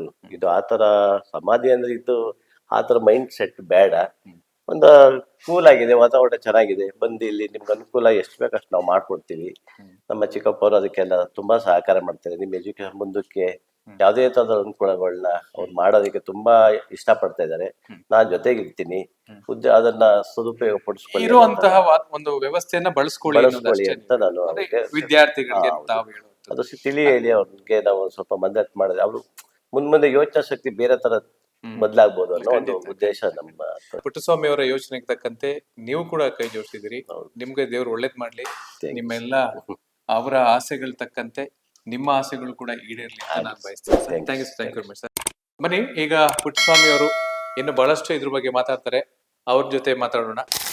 ಈ ಈ ಶವ ಸಂಸ್ಕಾರದ ಬಗ್ಗೆ ಈ ಜಾಗ ಇದೆಯಲ್ಲ ಸರ್, ಮನೇಲಿ ಮಾಡೋದ್ರ ಬಗ್ಗೆ ಎಲ್ಲ ಯೋಚನೆ ಮಾಡ್ತಾ ಇರ್ಬೇಕಾದ್ರೆ ಒಂದ್ಸಾರಿ ಯೂಟ್ಯೂಬಲ್ಲಿ ನಾನು ನೋಡ್ತಾ ಇದ್ದೆ ಕಾರ್ಯಕ್ರಮಗಳನ್ನ. ಅಲ್ಲಿ ಮುಸ್ಲಿಂ ಕಮ್ಯುನಿಟಿಯವರು ಮನೆ ಒಳಗೇನೆ 3-4 ಇದನ್ನ ಸಮಾಧಿ ಕಟ್ಟಿರ್ತಾರೆ. ಅಲ್ಲಿ ಪಕ್ಕದಲ್ಲೇ ಅಡುಗೆ ಮಾಡ್ತಾರೆ, ಅಲ್ಲೇ ಊಟ ಮಾಡ್ತಾರೆ. ಈ ತರ ಎಲ್ಲ ಮನೆಗಳಲ್ಲಿ ಕೇಳಿದೆ ಆರ್ಮ್ ಕಂಟ್ರೀಸ್ಗಳಲ್ಲಿ. ಸೊ ಅದರಿಂದ ಅವ್ರಿಗೇನು ತೊಂದರೆ ಆಗಲ್ಲ, ಚೆನ್ನಾಗಿ ಲಕ್ಷಣ ಚೆನ್ನಾಗೇ ಇದ್ದಾರೆ. ಅದರಿಂದ ಅದು ಒಂದು ಯೋಚನೆ. ಈಗ ಒಟ್ಟಾರೆ ಈ ಒಂದು ಸ್ಥಳದಲ್ಲಿ ಈ ಒಂದು ಸಮಾಧಿ ಅಂತ ಹೇಳ್ಬೋದಾ? ಸಮಾಧಿ ಅಂತ ಹೇಳ್ಬೋದಾ? ಸಮಾಧಿ ಮಾಡುವ ಸ್ಥಳ ಅಂತೇಳಿ. ಸಮಾಧಿ ಮಾಡುವ ಸ್ಥಳ, ತಮ್ಮ ಕಾಲ ನಂತರದಲ್ಲಿ ಸಮಾಧಿ ಮಾಡುವ ಸ್ಥಳ. ಈ ಜಾಗದಲ್ಲಿ ಈ ಎಲ್ಲ ದೇವಮಾನವರು, ಅದು ಬುದ್ಧ, ಬಸವಣ್ಣ, ಗಾಂಧಿ, ಸ್ವತಂತ್ರ ಹೋರಾಟಗಾರರು, ಒಟ್ಟಾರೆ ಅಂಬೇಡ್ಕರ್ ಅವರೆಲ್ಲರೂ ಇದ್ದಾರೆ, ಬಹಳಷ್ಟು ಜನ. ಯಾಕೆ ಇವರೆಲ್ಲರೂ ಇಲ್ಲಿ ಮಾಡ್ಬೇಕು ಅಂತ ಅನಿಸ್ತು ತಮ್ಗೆ? ನಿಮ್ ಜೊತೆನಲ್ಲಿ ಯಾತಕ್ಕೆ ಅಂದ್ರೆ ನಮ್ಮ ದೇಶಕ್ಕೆ ಹೇಳೋದಾದ್ರೆ ಬದಲಾವಣೆ ಅಂತಂದಂತ ಮಹಾಪುರುಷರುಗಳಲ್ಲಿ ಇವರು ಪ್ರಮುಖ ಹೇಳೋದಾದ್ರೆ. ಗಾಂಧೀಜಿಯವರ ನೋಡಿ ಸತ್ಯವೇ ದೇವರು ಅಂತ ಹೇಳಿದ್ರಲ್ಲ, ಅದಕ್ಕೆ ಅವ್ರು ಬರೀ ಸಿಂಪಲ್ ದೇವರಿಗೆ ಸಿಂಪಲ್ ಫಿಲಾಸಫಿ ಕೊಟ್ಬಿಟ್ರು ಅವರು. ನೋಡಿ, ನೀವು ಬರೀ ಸತ್ಯವಾಗಿ ನಡ್ಕೊಂಡೋಗ್ರೆ ನೀವೆಲ್ಲ ಒಳ್ಳೇದಾಗುತ್ತೆ ಅಂತ. ಈ ನೆವರ್ ಸೆಡ್ ಎನಿಥಿಂಗ್. ನಾನು ಸತ್ಯವನ್ನು ನಂಬ್ತೀನಿ ಅಪ್ಪ ಅಂದ್ರೆ ಅರ್ಥ ಏನು, ನೀವೆಲ್ಲ ಅದೇ ತರ ಮಾಡಿ ಅಂತ. ನೀವು ಮಾಡಿ ಅಂತ ಅವ್ನು ಹೇಳಿಲ್ಲ. ದೇವರೇನು ಸತ್ಯವೇ ನನ್ನ ದೇವರು ಅಂತ ಹೇಳಿದಾರೆ. ದಟ್ ಇಸ್ ದ ಗ್ರೇಟೆಸ್ಟ್ ಇದು ಹೇಳಿದ್ದಾರೆ. ನಾವು ಜನರಿಗೆ ವಹಿಸ್ತಂತ ಅವನ ಮಹಾನ್ ಪುರುಷ. ಇವತ್ತು ಮಹಾತ್ಮ ಗಾಂಧಿ ಅನ್ನೋದು ಪ್ರಪಂಚದಲ್ಲೇ ಹರಡ್ಬಿಟ್ಟಿದೆ. ಅವನ ಇವತ್ತಿನ ಸಮಾಜದಲ್ಲಿ ಪುಟ್ಟಸ್ವಾಮಿ ಅವರೇ, ಅಪ್ಪ ಅಮ್ಮ ಅಂತಂದ್ರೆ ಒಂದಿಷ್ಟು ಕೇರ್ಲೆಸ್. ಅನಾಥಾಶ್ರಮಗಳು ಇವತ್ತು ಬೆಂಗಳೂರಲ್ಲಿ ಪ್ರತಿ ಏರಿಯಾದಲ್ಲೂ ಕೂಡ ಬೇಕಾದಷ್ಟು ಇದಿದೆ. ಅಂತಹ ಪರಿಸ್ಥಿತಿ ಹೊರಟೋಗಿದೆ. ಈಗಿದ್ದಾಗ ಅಂತ ಯುವಕರಿಗೆ ಏನನ್ನ ಹೇಳಕ್ ಬಯಸ್ತೀರಿ ಮಕ್ಕಳಿಗೆ? ಯುವಕರಿಗೆಲ್ಲ ಏನ್ ಗೊತ್ತಾ ಸರ್, ಈವನ್ ವಯಸ್ಸಾಗಿ ಹೋಗ್ಬಿಟ್ಟು ಆರೋಗ್ಯ ಚೆನ್ನಾಗಿಲ್ದೇ ಇದ್ದು ಅವ್ರ ಕೈಲಿ ಏನೂ ಆಗದೆ ಇದ್ರೆ ಅವ್ರಿಗೆ ದಯಾಮರಣವನ್ನ ತರಕುವಂತ ವ್ಯವಸ್ಥೆನ ಹೇಳೋದಾದ್ರೆ ಅದಕ್ಕೆ ಸರ್ಕಾರ ಸಿದ್ಧಪಡಿಸ್ಬೇಕು. ಯಾಕೆಂದ್ರೆ ಯಾರು ನೋಡ್ಕೊಳಕ್ಕೂ ಆಗೋದಿಲ್ಲ. ಅವ್ರ ಆಸ್ಥಿತಿ ಇರ್ತಾರೆ, ಮಲಗಿರ್ತಾರೆ, ಎಲ್ಲ ಅಲ್ಲೇ ಆಗ್ತದೆ. 1-2 ಎಲ್ಲ ಕ್ಲೀನ್ ಮಾಡಕ್ಕೆ ಜನ ಯಾರು ಔಟ್ಸೈಡ್ ಯಾರು ಬರುವುದಿಲ್ಲ. ಇವನ್ಗೂ ವಾರತಿಯಾಗಿ ಪಾಪ ಅಷ್ಟೊಂದು ಮನ್ಸಿರೋದಿಲ್ಲ ಅದ್ ಮಾಡಕ್ಕೆ. ಅಂತ ಪರಿಸ್ಥಿತಿ ಅಂತವ್ರನ್ನ ಬರೀ ಸತ್ತ ಹೆಣದ ತರ ಮನೇಲಿ ಮಲಗಿರ್ತಕ್ಕಂಥವ್ರನ್ನ ಹೆಂಗೆ ಕಂಟಿನ್ಯೂ ಮಾಡೋದು ಒಂಥರ ಕಷ್ಟದ ಪರಿಸ್ಥಿತಿ. ಈಗ ಹೇಗಾಗಿದೆ ಅಂದ್ರೆ ಪುಟ್ಟಸ್ವಾಮಿ ಅವರೇ, ಅವ್ರ ಮಕ್ಳೇ ಅವ್ರನ್ನ ಸೇವೆ ಮಾಡಕ್ ಆಗ್ಲಿಲ್ಲ ಅಂದ್ರೆ ಯಾರು ಒಬ್ಬ ಬೇರೆಯವನು ಮಾಡ್ತಾನ ಮಾಡೋದು. ಅದಕ್ಕೆ ಒಂದೇ ಸೊಲ್ಯೂಷನ್ ಅಂದ್ರೆ ದಯಾಮರಣ ತರಬೇಕು. ಯಾರು ಅನ್ಫಿಟ್ ಟು ಬಿ ಎಕ್ಸಿಸ್ಟ್. ಅದೆಲ್ಲ ನಮ್ಮ ಕಾನೂನಲ್ಲಿ ಅವಕಾಶ ಇಲ್ಲ. ಮಾಡಿದ್ರೆ ಮನೆ ಕಾನೂನು ಮಾಡಿದಾರದ ದಯಾಮರಣಕ್ಕೆ. ಆದ್ರೂ ಕೂಡ ಅದು ಬದುಕೋಕೆ ಆಗೋದಿಲ್ಲ ಅಂತ ಸಂದರ್ಭದಲ್ಲಿ ಬರ್ತದೆ. ಆದ್ರೆ ಅವ್ರಿಗೆ ಇನ್ನೂ ತುಂಬಾ ಚೆನ್ನಾಗಿದ್ದಾರೆ, ಒಂದಿಷ್ಟು ಆರೋಗ್ಯದಲ್ಲಿ ಏರುಪೇರಿದೆ ಅಂತಂದ್ರೆ ಸಾಧ್ಯ ಇಲ್ಲ. ಅವ್ರ ಕೈಲಿ ಆಗೋದೇ ಇಲ್ಲ, ಆಗ್ತಾನೆ ಇಲ್ಲ ಅಂತಂದ ಆಗ ಆ ಕ್ಷಣದಲ್ಲಿ ಮಾತ್ರ ಅಂತದ್ದು ಅಂತೇಳಿ ಇನ್ನೂ ಕೂಡ ಅದಕ್ಕೆ ಕಾನೂನು ಮಾಡಿದ್ರು ಅಂತಿದ್ರೆ ಮಾಡ್ತಾ ಇದ್ರೆ ಇನ್ನು ಕೂಡ ಅದಕ್ಕೆ ಚಿಂತನೆಗಳು ದೇಶಕ್ಕೆ ಕೇಳಿ ಸರ್. ಈ ತರ ಯಾವಾಗ ವಯಸ್ಸಾಗೋದು ಆದ್ಮೇಲೆ ಅವ್ರ ಮೇಂಟೆನೆನ್ಸ್ಗಳು ಕಷ್ಟ ಅಥವಾ ಬೇರೆ ಮನೆ ಕಷ್ಟ ಆದ್ರೆ ದಯಾಮರಣವನ್ನು ಪಾಲಿಸೋದನ್ನ ಸರ್ಕಾರ ಮಾಡ್ಬೇಕು ಹೇಳೋದಾದ್ರೆ. ಅಲ್ಲ, ಖಂಡಿತ ಅಲ್ಲ. ನೀವು ನಿಮ್ಮಂತ ಹಿರಿಯರು ಒಂದಿಷ್ಟು ವಿಚಾರವನ್ನ ತಿಳ್ಕೊಂಡಿರ್ತಕ್ಕಂಥವ್ರು ಒಂದು ರೀತಿ ಯೋಚನೆ ಮಾಡ್ತೀರಿ. ಆದ್ರೆ ಒಂದಿಷ್ಟು ಜನ ತಂದೆ ತಾಯಿ ಬಗ್ಗೆ ಗೌರವ ಇಟ್ಕೊಂಡಿರ್ತಕ್ಕಂಥವ್ರು, ಸದಾ ಪೂಜಿಸೋ ಅಂತವ್ರು, ಹಿರಿಯರು ಇನ್ನು ಬೇರೆ ಬೇರೆ ರೀತಿಯಲ್ಲಿ ಯೋಚನೆ ಮಾಡ್ತಾರೆ. ಯಾಕೆಂದ್ರೆ ಎಷ್ಟೇ ಈಗ ಮಕ್ಕಳನ್ನ ಇನ್ನು ತುಂಬಾ ಚಿಕ್ಕ ವಯಸ್ಸಲ್ಲಿ ತಂದೆ ತಾಯಿ ಅವ್ರ ಪೋಷಣೆಯನ್ನ ಮಾಡ್ತಾರೆ. ಮೆಂಟಲಿ ಒಂದಿಷ್ಟು ಅವರು ಫಿಸಿಕಲಿ ಸಮಸ್ಯೆಯನ್ನ ಅನುಭವಿಸುವಾಗ ವಯಸ್ಸಾದಾಗ ಅವ್ರನ್ನ ಮಕ್ಳು ತಾನೇ ಕೇರ್ ಮಾಡ್ಬೇಕು. ಯಾರು ಮಾಡಿದ್ರೆ ಸರ್ಕಾರವೇ ಮಾಡ್ಬೇಕು. ಸರ್ಕಾರವೇ ನಮ್ಗೆ ಮಕ್ಕಳೇ ಅವ್ರ ವ್ಯವಸ್ಥೆ ಮಾಡ್ಬೇಕಾ? ಮಾಡ್ಬೇಕು. ತಂದೆ ತಾಯಿ ಯಾರು ಗೊತ್ತಾ ಸರ್, ಯಾರು ಇಲ್ಲದಾಗ ಸರ್ಕಾರವೇ ತಂದೆ ತಾಯಿ. ಹೌದು, ಹ, ಹ. ಸರ್ಕಾರ ಒಂದ್ ರೀತಿ ತಂದೆ ತಾಯಿ. ತಂದೆ ತಾಯಿನೇ. ಯಾವ್ದು ನಮ್ ಕೈಲೇ ಮಾಡ್ಕೊಳಕ್ಕಾಗಲ್ಲ, ನಮ್ಮ ಮಕ್ಕಳ ಕೈಲಿ ಮಾಡ್ಸಕ್ಕಾಗಲ್ಲ ಅಂತ ಅಂದ್ರೆ ಅದು ಒಂದು ಮಾಡಕ್ ಸಾಧ್ಯ ಇರೋದು ಸರ್ಕಾರ ಒಂದೇ. ನಿಮ್ಮ ಮಕ್ಕಳು ಈ ತರದ ನಿಮ್ಮ ಯೋಚನೆಗೆ ನಿಮ್ಮ ಹೆಣ್ಮಕ್ಳು ಬಹಳ ಮುಖ್ಯವಾಗಿ ಏನಂತ ಅಂದ್ರು? ಅವ್ರು ತೀವ್ರವಾಗಿ ಇದನ್ನ ತೀವ್ರವಾಗಿ ಚರ್ಚೆ ಮಾಡಿಲ್ಲ. ಈಗ ಅವ್ರು ಇನ್ನು ಚಿಕ್ಕವ್ರು ಹೇಳೋದಾದ್ರೆ ಇವೆಲ್ಲ ಈ ಸಾವು ಈ ಎಲ್ಲ ಇವೆಲ್ಲ ಅವ್ರು ಯೋಚನೆ ಮಾಡಿಲ್ಲ ಹೇಳೋದಾದ್ರೆ, ಅಥವಾ ಈ ಫಿಲಾಸಫಿನೆಲ್ಲ ಸ್ಟಡಿ ಮಾಡ್ಬೇಕು ಮಾಡಿರ್ತಾರೆ ಅಂತ ಹೇಳಕ್ಕಲ್ಲ. ಅದರಿಂದ ಜಾಸ್ತಿ ಅವ್ರ ಹತ್ರ ಇದನ್ನ ನಾನು ಜಾಸ್ತಿ ಮಾತಾಡಕ್ ಹೋಗಲ್ಲ. ಯಾಕೆ ಈ ವಿಚಾರ ಗೊತ್ತಿದ್ಯಾ ನಿಮ್ಮ ಮಕ್ಳಿಗೆಲ್ಲ? ಗೊತ್ತಿದೆ, ದುಡ್ಡೆಲ್ಲ ಇಸ್ಕೊಂಡಿದ್ದೀನಿ. ಕೆಲಸ ದುಡ್ಡು ಬೇಕು ಅಂದಾಗ ನಮ್ಮ ಮಂಜುನಾಥ ಕಳ್ಸ್ಬಿಟ್ಟು ನನ್ನ ಮಗಳ ಹತ್ರ ಇಸ್ಕೊಂಡು ಬಂದಿದ್ದಾರೆ ಹೇಳೋದಾದ್ರೆ. ಒಟ್ಟು ಇದೆಲ್ಲ ರೆಡಿ ಮಾಡ್ತಾ ಇದ್ರಿ ಅಂತ ದುಡ್ಡು ಖರ್ಚು ಮಾಡ್ತಾ ಇರೋದೆಲ್ಲ ಗೊತ್ತಿದೆ. ನಮ್ ತಂದೆ ನಮ್ಮ ಮಾತು ಕೇಳೋದಿಲ್ಲ. ಬಟ್ ಏನಂದ್ರೆ ಇದು ಮಾಡ್ತಾ ಇರೋದ್ರಿಂದ ಯಾರಿಗೇನು ಆರಾಮಿಲ್ಲ, ಯಾಕಂದ್ರೆ ಎಲ್ಲರ ಸ್ಥಿತಿನೂ ಉತ್ತಮವಾಗಿದೆ ನೋಡಿ. ಈ ದುಡ್ಡು ನಮ್ ದುಡ್ಡು ಎಲ್ಲ ಕಳೀತಾ ಇದ್ದಾನೆ ಅಂತ ಏನು ಅನ್ಕೊಳ್ಳೋದಿಲ್ಲ. ಅಲ್ಲ, ನೀವು ನಿಜವಾಗ್ಲೂ ಕೂಡ ನಿಮ್ಮ ಬಗ್ಗೆ ಇನ್ನೊಂದು ಹೆಮ್ಮೆ ಅನ್ಸುತ್ತೆ. ನಿಮ್ಮ ಮಕ್ಳನ್ನ 4 ಜನರನ್ನ ಹೆಣ್ಮಕ್ಳನ್ನ ಡಾಕ್ಟರ್ ಮಾಡಿದಿರಿ ಅಂತಂದ್ರೆ ಗ್ರೇಟ್ ಅಚೀವ್ಮೆಂಟ್ ಅಂತಂದು. Great achievement. ಅಲ್ಲ, ಅದಕ್ಕೇನು ಹೇಳಿದ್ನಲ್ಲ, ಇದೇ ಆಸ್ತಿ ಏನು ಅಂತ ಯಾರ ಕೇಳ್ತಾ ಏನಂದ್ರೆ ಏನ್ ಮಾಡಿದಪ್ಪ ಆಸ್ತಿ ಅಂತ ಅಂದ್ರೆ ನನ್ನ ಮಕ್ಕಳೇ ನನ್ನ ಡಾಕ್ಟರ್ ಮಾಡಿದ್ರೆ ಅವರೇ ನನ್ನ ಆಸ್ತಿ ಅಂತ ಹೇಳ್ತಾರೆ. ಇದುವರೆಗೂ ನಾನು ಕಾರ್ಯ ಕಲೀಲಿಲ್ಲ ಸರ್ ನನ್ನ ಜೀವನದಲ್ಲಿ. ಐ ನೆವರ್ ಆಕ್ಚುಲಿ ಕಾರೇ ಕಲೀಲಿಲ್ಲ ಯಾವ್ದು. ಆಮೇಲೆ ಬಾಡಿಗೆ ಕಾರ್ ಮಾಡ್ಕೊಂಡು ಓಡಾಡ್ಲಿಲ್ಲ ನಾನು. ಈ ಊರಿಗೆ ಬಂದಿರೋದು ಬಾಡಿಗೆ ಕಾರ್ ಮಾಡ್ಕೊಂಡು ಐತಿ ಒಂದೇ ಸಾರಿ ಅಂತ ಅನ್ಸದ ನನ್ನ ಜೀವನದಲ್ಲಿ ಹೇಳೋದಾದ್ರೆ. ಬಸ್ಸಲ್ಲೇ ಓಡಾಡ್ತಿದ್ದೆ ಹೇಳೋದಾದ್ರೆ. ನಿಮ್ಮ ಬಗ್ಗೆ ವೀಕ್ಷಕರು, ನಾನು ಪುಟ್ಟಸ್ವಾಮಿ ಅವರ ಬಗ್ಗೆ ಇನ್ನೊಂದು ಮಾತು ಹೇಳಕ್ ಬಯಸ್ತೇನೆ. ಪುಟ್ಟಸ್ವಾಮಿ ಅವರು ಬೆಂಗಳೂರು ಸೇರ್ಕೊಂಡ್ಬಿಟ್ರು ಚಿಕ್ಕ ವಯಸ್ಸಿಗೆ. ಎಜುಕೇಶನ್ ಮುಗಿಸ್ಕೊಂಡು ಗೌರ್ಮೆಂಟ್ ಜಾಬು ಆಗೋಗುತ್ತೆ. ಓದೋದಲ್ಲಿ ಎಷ್ಟು ವಯಸ್ಸಿಗೆ? 35ನೇ ವಯಸ್ಸಿಗೆ ಸರ್. 35ನೇ ವಯಸ್ಸಿಗೆ ಅಲ್ಲಿಗೆ ಹೋಗ್ತಾರೆ. ಅಲ್ಲಿಗೆ ಹೋದ್ಮೇಲೆಲ್ಲ ಒಳ್ಳೆ ಸರ್ಕಾರಿ ಕೆಲಸ ಎಲ್ಲ ಇರುತ್ತೆ. ಊರಲ್ಲೂ ಕೂಡ ಆಸ್ತಿ ಇರುತ್ತೆ. ಆದ್ರೆ ಅವರು ಇದಕ್ಕೆ ಯಾವ್ದು ಕೂಡ ಆಸೆ ಪಡದೆ ಅವರ ಅಣ್ಣನ ಮಕ್ಳಿಗೆನೆ ಸಂಪೂರ್ಣವಾಗಿ ನೀವು ಚೆನ್ನಾಗಿರಿ ಅಂತ ಹೇಳಿ ಎಲ್ಲವನ್ನ ಕೂಡ ಅವರಿಗೆ ಬಿಟ್ಟು ಇವರು ಅವ್ರ ಮಕ್ಳನ್ನೆಲ್ಲರನ್ನ ಡಾಕ್ಟರ್ ಮಾಡಿ ಇವತ್ತು ಸಮಾಜದಲ್ಲಿ ಏನಾದ್ರು ಒಂದಿಷ್ಟು ವಿಚಾರಗಳನ್ನ, ಸಿದ್ಧಾಂತಗಳನ್ನ ತಿಳಿಸ್ಬೇಕು ಅನ್ನೋ ಒಂದು ಉದ್ದೇಶದಲ್ಲಿ ಈ ಸೂರ್ಯ ಮಂದಿರವನ್ನ ಮಾಡಿರೋದು. ಈ ಸೂರ್ಯ ಮಂದಿರವನ್ನ ಮಾಡೋಕೆ ಸಂಪೂರ್ಣವಾಗಿ ಇವರ ಅಣ್ಣನ ಮಗವರೇ ಈಗಾಗಲೇ ತಮ್ಗೆ ನಾನು ಪರಿಚಯ ಮಾಡ್ಕೊಟ್ಟೆ. ಅವ್ರ ಜಾಗದಲ್ಲಿ, ಅವ್ರ ಮನೆ ಪಕ್ಕದಲ್ಲೇ ಅವರು ಇವರು ಕೂಡ ನನ್ನ ತಂದೆ ಸಮಾನ ಅಂತ ಹೇಳಿ ತಿಳಿದು ಈ ಒಂದೆಲ್ಲ ಒಂದು ವ್ಯವಸ್ಥೆಯನ್ನ ಓಡಾಡಿ ಅವರು ಮಾಡ್ತಾ ಇರ್ತಕ್ಕಂಥದ್ದು. ನಮ್ಮ ಅಣ್ಣನ ಮಕ್ಕಳು, ನನ್ನ ಮಕ್ಕಳು, ಅಕ್ಕ ತಂಗಿ ಮಕ್ಕಳು ಎಲ್ಲ ಸುಮಾರಾಗಿ ನಾ ಇದ್ದ ಸ್ಥಿತಿ ಹುಟ್ಟದಾಗಿದ್ಕಿಂತ ಈಗ ಅವ್ರು ಉತ್ತಮ ಸ್ಥಿತಿಲಿ ಇದ್ದಾರೆ ಎಲ್ಲರೂ. ದಟ್ ಇಸ್ ಒನ್ ಥಿಂಗ್ ಖುಷಿ ಆಗ್ತದೆ. ನಾನಿದ್ದ ಸ್ಥಿತಿಲಿ ಅವ್ರು ಯಾರು ಇಲ್ಲ ಹೇಳೋದ್ರಾಗ. ನಾನು ಯಾವ ಓದೋಗಟ್ಟಿದ್ದಲ್ಲ, ಓದ್ಬಿಟ್ಟು ಮದುವೆ ಆಗಟ್ಟು ಕೇವಲ 3,000 ರೂಪಾಯಿ ಏನೋ ಸರ್, 4,000 ರೂಪಾಯಿ ನಾನು ಮದುವೆ ಆದಾಗ ಭಾರಿ ಕಷ್ಟಪಟ್ಟದು. That was 1965. ನಾನು ನಮ್ಮ ಮಾವರೇ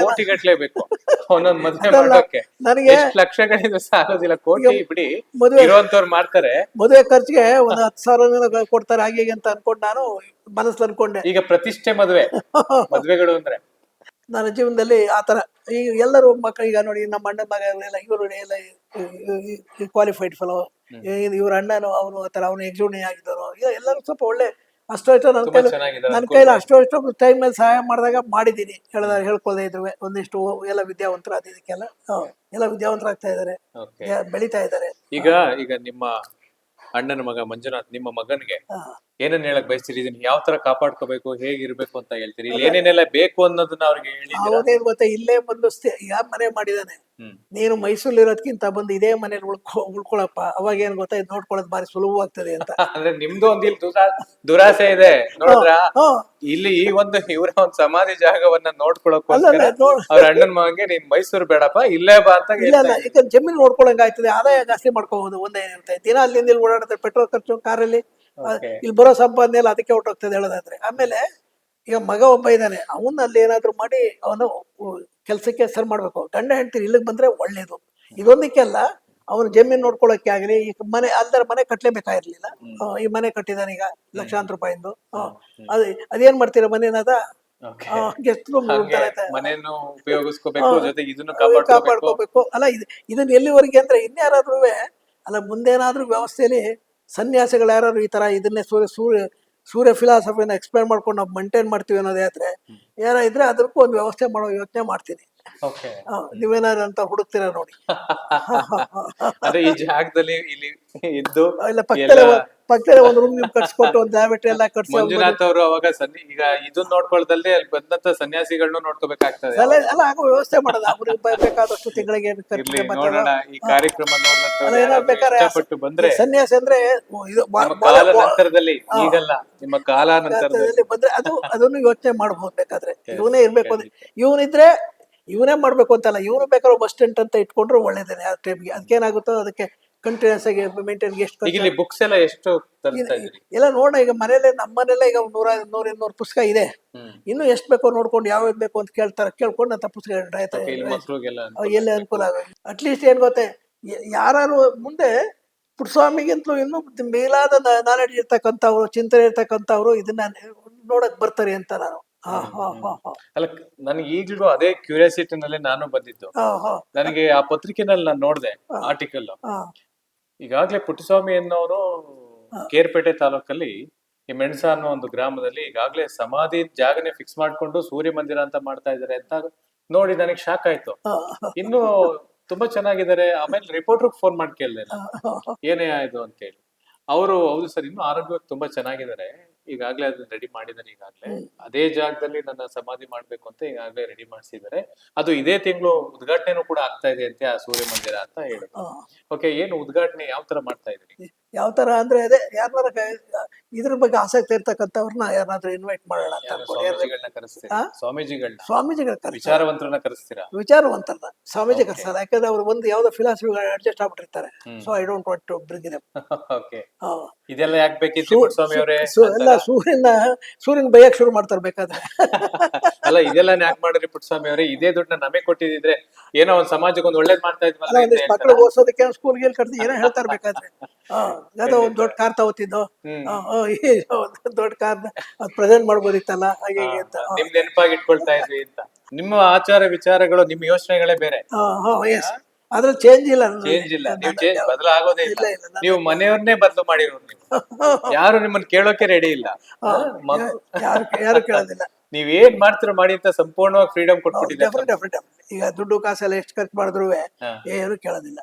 ಅವ್ರದೇ ಅಕೌಂಟ್ ಇದೆ, ಅವ್ರು ಬೇಕಾದ್ರೆ ಅವ್ರು ತಗೊಳಕ್ಕೆ ಹೋಗಲ್ಲ. ಅಲ್ಲ, ಇದಕ್ಕೆ ದುಡ್ಡು ಕಾಸಿನ ಒಂದು ಬೆಲೆಯನ್ನ ಕಟ್ಟಕ್ ಆಗೋದಿಲ್ಲ. ಅದು ಸುಮ್ನೆ ಕೇಳ್ತೀನಿ ಕ್ಯೂರಿಯಾಸಿಟಿಗೆ, ಏನಾರು ಹೇಳ್ತೀರಾ ಅಂತ. ಎಷ್ಟು ಖರ್ಚು ಮಾಡ್ತಾ ಇದೀರಿ ಮಾಡಿಲ್ಲ, ಲೆಕ್ಕನೇ ಹಾಕಕ್ ಹೋಗಲ್ಲ, ಲೆಕ್ಕನೇ ಇಟ್ಟಿಲ್ಲ. ಲೆಕ್ಕ ಇಡಬಾರ್ದು. ನಿಮ್ಗೆ ಏನ್ ಬೇಕು ಅದನ್ನ ಮಾಡ್ಬೇಕಷ್ಟೇ. ಬೇಕಾದದ್ ಮಾಡ್ತಾ ಇರ್ಬೇಕು, ಲೆಕ್ಕ ಇಡಕ್ ಹೋಗ್ಬಾರ್ದು. ಹೋಗ್ಬಾರ್ದು. ಯಾರ ಕೇಳಿದ್ರೆ ಲೆಕ್ಕ ಹಿಡಿದ್ರೆ ಆಶ್ಚರ್ಯ ಪಡ್ಬೋದು, ಅಥವಾ ಇದಾಗಬಹುದು, ಅಥವಾ ಬೈಕೋಬಹುದು. ಮೇಡಮ್ ತಲಿಲ್ಲ ಏನೋ ಮಾಡ್ತಾ ಇದ್ದಾನೆ ಅಂತ. ಅದರಿಂದ ಅದು ಇಂಟ್ರೆಸ್ಟ್. ಈಗ ಹಿಂಗೆಲ್ಲ ಯೋಚನೆ ಮಾಡಿದಾಗ ಯಾರಾದ್ರೂ ಒಂದಿಷ್ಟು ಜನ ವಿಚಾರವಂತರು ಅಥವಾ ಇದೊಂದು ಹಳ್ಳಿ ಯಾರಾದ್ರೂ ಬೈದ್ರೆ, ಏನಾರು ಅನ್ಕೊಂಡ್ರೆ, ಯಾಕೆ ಏನು ಈ ತರದೇನು ನೀವು ಯೋಚನೆ ಮಾಡ್ಲಿಲ್ವಾ? ಇಲ್ಲ, ಆತರ ಬೈತಾರೆ ಅಂತೂ ಅನ್ಕೊಂಡಿಲ್ಲ. ಇದುವರೆಗೆ ಯಾರು ಬೈದಿಲ್ಲ. ಯಾಕೆ ಯಾಕೆ ನಿಮ್ಮ ಹತ್ರ ಬೈಸ್ಕೋಬೇಕು ಅಂತ? ಅಲ್ಲ, ಅದಕ್ಕೆ ಕ್ವಶನ್ ಕೇಳಿದಾಗ ಉತ್ತರ ಕೊಡಕ್ ಅವ್ರ ತಯಾರಿರ್ಬೇಕಲ್ಲ. ಈಗ ನನ್ನ ಯಾತಕ್ ಮಾಡಿದ್ರಿ ಅಂತ ಕೇಳಿದ್ರೆ ಅದಕ್ಕೆ ನಾನು ಕೊಡೋ ಉತ್ತರಕ್ಕೆ ಅವ್ರ ಉತ್ತರ ಇರ್ಬೇಕಲ್ಲ. ಖಂಡಿತ ಇರ್ಲೇಬೇಕು. ಪ್ರಶ್ನೆ ಮಾಡೋರಿಗೆ ಉತ್ತರ ಕೊಡ್ಲೇಬೇಕು. ಅದೇ ಅವ್ರ ಹತ್ರ ಇರಲ್ಲ, ಯಾರ ಹತ್ರಲೂ. ಇದ್ರ ಬಗ್ಗೆ ಕ್ವಶನ್ ಕೇಳಿದಾಗ ಅವ್ರ ಉತ್ತರ ಕೊಡೋಷ್ಟು ಯಾರು ಚೈತನ್ಯ ಇರಲ್ಲ. ಈಗಾಗಲೇ 85 ವರ್ಷ. 85 100 ಸೆಂಚುರಿ ಬಾರಿಸ್ತೀರಾ? ಆತರ ನನಗೆ ಯೋಚನೆ ಇಲ್ಲ ಎಷ್ಟು ವರ್ಷ ಬದುಕ್ತೀನಿ ಏನು ಅಂತ. ಓಕೆ, ಖಂಡಿತ ನಿಮ್ಮಂತವ್ರು ಇರ್ಬೇಕು. ಅದೇ ಭಗವಂತನ ಇಚ್ಛೆ. ಯಾಕಂದ್ರೆ ಇದೆಲ್ಲ ಸೂರ್ಯನ ಬಿಟ್ಟಿದ್ದೀನಿ ಸರ್. ಸೂರ್ಯ ದೇವನೇ ಏನಾದ್ರೂ. ಅಲ್ಲ, ನೀವ್ 85 ವರ್ಷ ಆದ್ರೂ ತಿಂಗ್ಳಿಗೊಂದ್ಸತಿನಾದ್ರೂ ಬೆಂಗಳೂರಿಂದ ಈ ಹಳ್ಳಿಗೆ ಬಂದು ತಿಂಗಳಿಗೆ 2-3 ಸಾರಿ ಬರ್ತಾ ಇರ್ತೀನಿ. ಬಸ್ಸಲ್ಲಿ ಬರ್ತೀರಾ, ಹೋಗ್ತೀರಾ ಅಂದ್ರೆ ಆ ಸೂರ್ಯ ದೇವನ ಆಶೀರ್ವಾದ ಸಂಪೂರ್ಣವಾಗಿ ನಿಮ್ಮ ಡೆಫಿನೆಟ್ಲಿ ಇದೆ ಸರ್. ಅವನಿಲ್ದೆ ಆಗೋದೇ ಇಲ್ಲ. ಈಗ ಅವ್ನು ಪೂಜೆ ಮಾಡಕ್ಕೆ 2000ದಿಂದ ಮಾಡಕ್ ಶುರು ಮಾಡಿದೆ. ಅವಾಗ ನನಗೆ ಇದೆ ಸೂರ್ಯನ ಭಗವಂತ ಅಂತ ಹೇಳಿದ. ಅಲ್ಲ, 85 ವರ್ಷ ತಮ್ಗೆ. ಆ 85 ವರ್ಷ ನಾವು ಬದುಕೋದೇ ಇಲ್ಲ.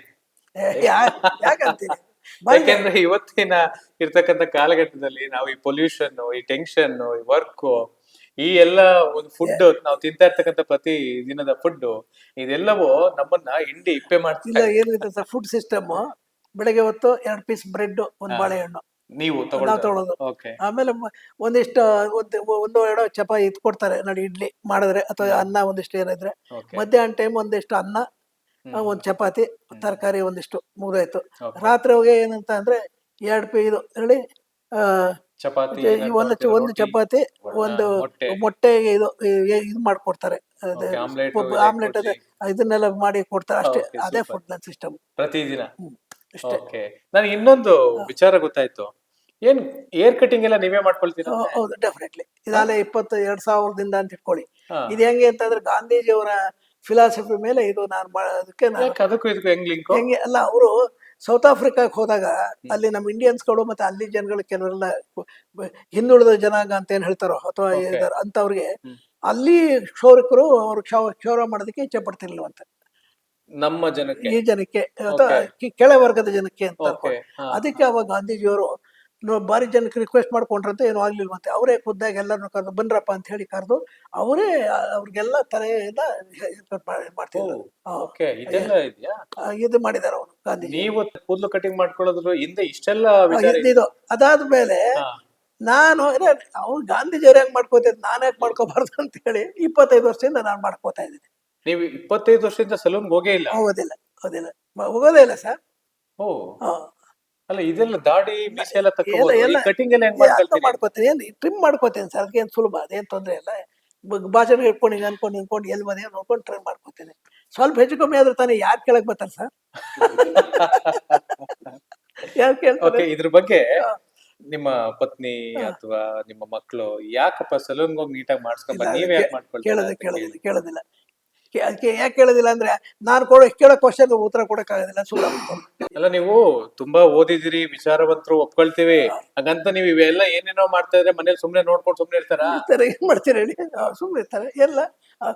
ಅವ್ರದೇ ಆದ ಅವ್ರು ಇದು ಮಾಡ್ತಾರೆ. ಅವರು ಇದು ದೀಪ ಪೂಜೆ ಮಾಡ್ತಾರೆ, ಅವ್ರದ್ದು ಫಿಲಾಸಫಿ. ಈಗ ಸಣ್ಣ ನಾ ದಿನ ದೀಪನೇ ಮಾಡ್ತಾ ಇದ್ದಿಲ್ಲಪ್ಪ ಅಂತಂತಾರೆ. ಬಟ್ ಆದ್ರೂ ಅವ್ರನ್ನ ಕನ್ವಿನ್ಸ್ ಮಾಡೋದಕ್ಕೆ ಕಷ್ಟ ಆಯ್ತದೆ, ಯಾಕಂದ್ರೆ ನಾಲೆಡ್ಜ್ ಬೇಕು. ಇದೆಲ್ಲ ಹೇಳಿದ್ರು ತಿಳ್ಕೊಂಡು ಇದು ಮಾಡೋದಕ್ಕೆ.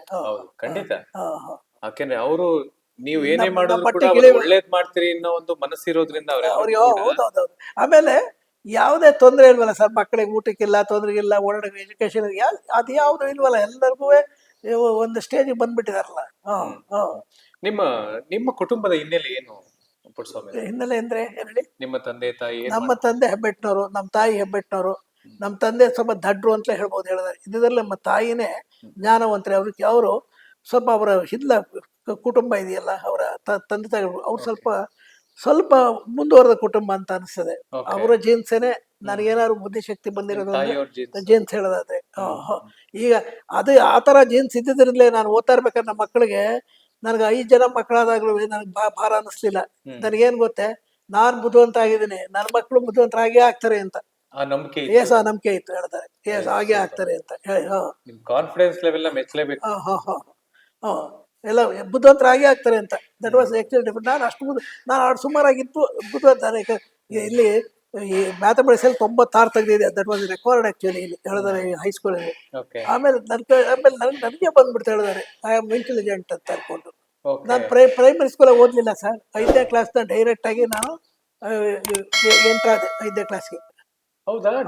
ಡೈರೆಕ್ಟ್ ಆಗಿ ಕೂಲಿ ಮಠದಲ್ಲಿ ಓದ್ತಾ ಇದ್ದೆ 1 ವರ್ಷ. ಇದು ಮಾಡ್ಕೊಂಡು ನಾನು ಸಿಂಧಘಟ್ಟಕ್ಕೆ ಹೋದಾಗ, ನಾನು ಈ ವಿದ್ಯೆಗೆ ನಾನು ಸಿಂಧಘಟ್ಟದ ನಮ್ಮ ಮಾವನವರೇ ಕಾರಣ, ನಮ್ಮ 2ನೇ ಅಕ್ಕನ ಗಂಡ ಅಂತ ಅನಿಸ್ತದೆ. ಯಾಕೆಂದ್ರೆ ಅವ್ರಿಗೆ ಪರಿಚಯದವರು, ಅದೇ ಅವ್ರ ಮನೇಲೆ 4 ವರ್ಷ ಇದ್ದು ವಿದ್ಯೆ ಮಾಡಿದೆ. ಅದು ಎದುರುಗಡೆ ಮನೇಲಿ ಯಾರು ರಾಮಯ್ಯ ಅಂತ ಇದ್ರು, ಅವ್ರ ಹತ್ರ ನಾನು 1 ವರ್ಷ ಕೂಲಿ ಮಠದಲ್ಲಿ ಕಳ್ಕೊಂಡಾಗ ಅವ್ರಿಗೆ ಹೆಡ್ ಮಾಸ್ಟರ್ ಹತ್ರ ಕರ್ಕೊಂಡು ಹೋದ್ರು. ಹೇಳ್ದಾದ್ರೆ, ಸರ್ ಹುಡುಗ ಬುದ್ಧಿವಂತ ಇದ್ದಾನೆ, ಅವ್ರಿಗೆ 5ನೇ ಕ್ಲಾಸ್ 4ರಿಂದ ಪ್ರಮೋಷನ್ ಕೊಟ್ಬಿಡಿ ಸರ್. ಕೊಟ್ಬಿಟ್ಟು ಅವ್ನ 5ನೇ ಕ್ಲಾಸ್ಗೆ ಇದು ಕೊಡಿ ಸರ್, ಟ್ರಾನ್ಸ್ಫರ್ ಸರ್ಟಿಫಿಕೇಟ್ ಅಂತ. ನನ್ನ ಅದೃಷ್ಟಕ್ಕೆ ಅವ್ರು ಕೊಟ್ಟರು ಸರ್ ಅದನ್ನ ಸರ್ಟಿಫಿಕೇಟ್ನ. ನಾನು 5ನೇ ಕ್ಲಾಸಿಗೆ ಡೈರೆಕ್ಟ್ ಆಗಿ ಸೇರಿದೆ. 5ನೇ ಕ್ಲಾಸಿಂದ ನಿಮ್ಮ ಎಜುಕೇಶನ್ ಸ್ಟಾರ್ಟ್ ಓದ್ದ. ಅಲ್ಲಿವರೆಗೆಲ್ಲ ಬರೀ ಕಾಗುಡ್ ತೆಗಿಂತ ಸ್ವಲ್ಪ ಓದಿದ್ದೆ. ಬಟ್ ಅಲ್ಲಿಂದ 5ನೇ ಕ್ಲಾಸಿಂದ ಇಲ್ಲಿ ಸಾಧಾರಣ ಸ್ಟೂಡೆಂಟ್ ನಾನು. ಇಲ್ಲಿ ನಾನು ಯಾವಾಗ ಹೇಳಿಲ್ಲ, ಅದು ಸಿದ್ಧಘಟ್ಟ ಅಂತ ಪಕ್ಕದೂರು, ನಮ್ಮ ಮಕ್ಕನೂರು.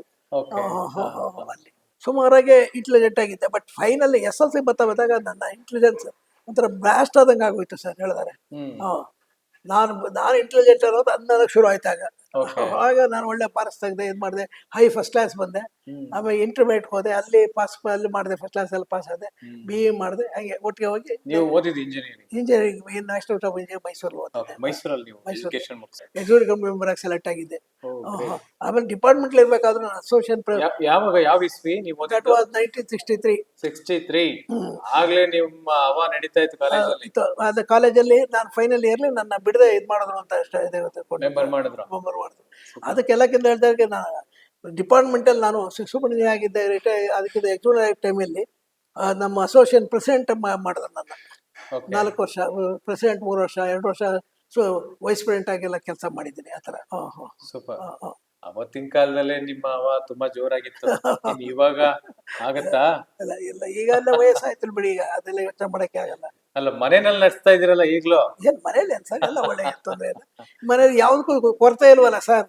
ಮನೆಗ್ ಬೇಕಾದದ್ದೆಲ್ಲ ತಂದು ಹಾಕ್ತೀನಿ, ಇನ್ನೇನ್ ಬೇಕು ಹೇಳಿ. ನಮ್ಮ ಕಾರ್ಯಕ್ರಮದ ಮುಖಾಂತರ ತಮ್ಮ ಕುಟುಂಬಕ್ಕೆ ಏನಾದ್ರು ಮೆಸೇಜ್ ಕೊಡಕ್ ಬಯಸ್ತೀರಾ? ಯಾರು ನಿಮ್ಮ ಫ್ಯಾಮಿಲಿ? ನಮ್ಮ ಫ್ಯಾಮಿಲಿ ಏನ್ ಸರ್, ಎಲ್ಲ ಅವ್ರುವೆ ಈ ನಾನೇನು ಈ ಫಿಲಾಸಫಿನ ಹೇಳ್ಕೊಂಡಿದ್ದೀನೋ ಅದ್ರಲ್ಲಿ ಆದಷ್ಟು ಸ್ವಲ್ಪನಾದ್ರೂ ಅವರು ಅಳವಡಿಸ್ಕೊಂಡು ಬದುಕಬೇಕು ಅಂತ ಹೇಳ್ತೀನಿ. ಬಡವ್ರ ಕಂಡ್ರೆ ಸ್ವಲ್ಪ ದಯೆ ಇರಬೇಕು, ಆಮೇಲೆ ಸಂಬಂಧಿಕರ ಕಂಡ್ರೆ ದಯೆ ಇರ್ಬೇಕು ಹೇಳೋದಾದ್ರೆ. ಹಾಗೆ ದ್ವೇಷ ಬೇಡ. ದ್ವೇಷ ಬೇಡ, ಆದಷ್ಟು ಪ್ರೀತಿ ಮಾಡಿ. ತಮ್ಮ ಸಂಬಂಧಿಕರುಗಳಿಗೆ ಅಟ್ಲೀಸ್ಟ್ ಮೊದಲು ಫಸ್ಟ್ ಸಂಬಂಧ, ಆಮೇಲೆ ಉಳಿದವರು ಅನ್ನೋ ಥರ. ಸಂಬಂಧರಿಗೆ ಮಾಡದೇ ಇದ್ದಾರೆ, ಬೇರೆ ಮಾಡ್ತಾರ ಸರ್? ಖಂಡಿತ ಮಾಡೋದಿಲ್ಲ. ಅದರಿಂದ ಇವಾಗೆಲ್ಲ ಸಂಬಂಧಿಕರಲ್ಲೇನೆ ಹೆಚ್ಚಾಗಿ ಒಂದಿಷ್ಟು ದ್ವೇಷ, ಅಸೂಯೆ. ಅವರನ್ನ ಫಸ್ಟ್ ನಾವು ಚೆನ್ನಾಗಿ ಕಾಣ್ಬೇಕು. ಅವನ ಮೇಲೆ ಹೊಟ್ಟೋಗ್ಬಿಟ್ಟ ತುಳಿಬೇಕು ಅಂತ ಯೋಚನೆ ಮಾಡ್ತಿರ್ತಾರೆ. ಇದನ್ನೆಲ್ಲ ರಿಮೂವ್ ಮಾಡಬಹುದಲ್ಲ? ರಿಮೂವ್ ಮಾಡಬಹುದು, ಎತ್ತಬಹುದು ಇದನ್ನ. ಮರಳು ಹಾಕಿದೀವಿ.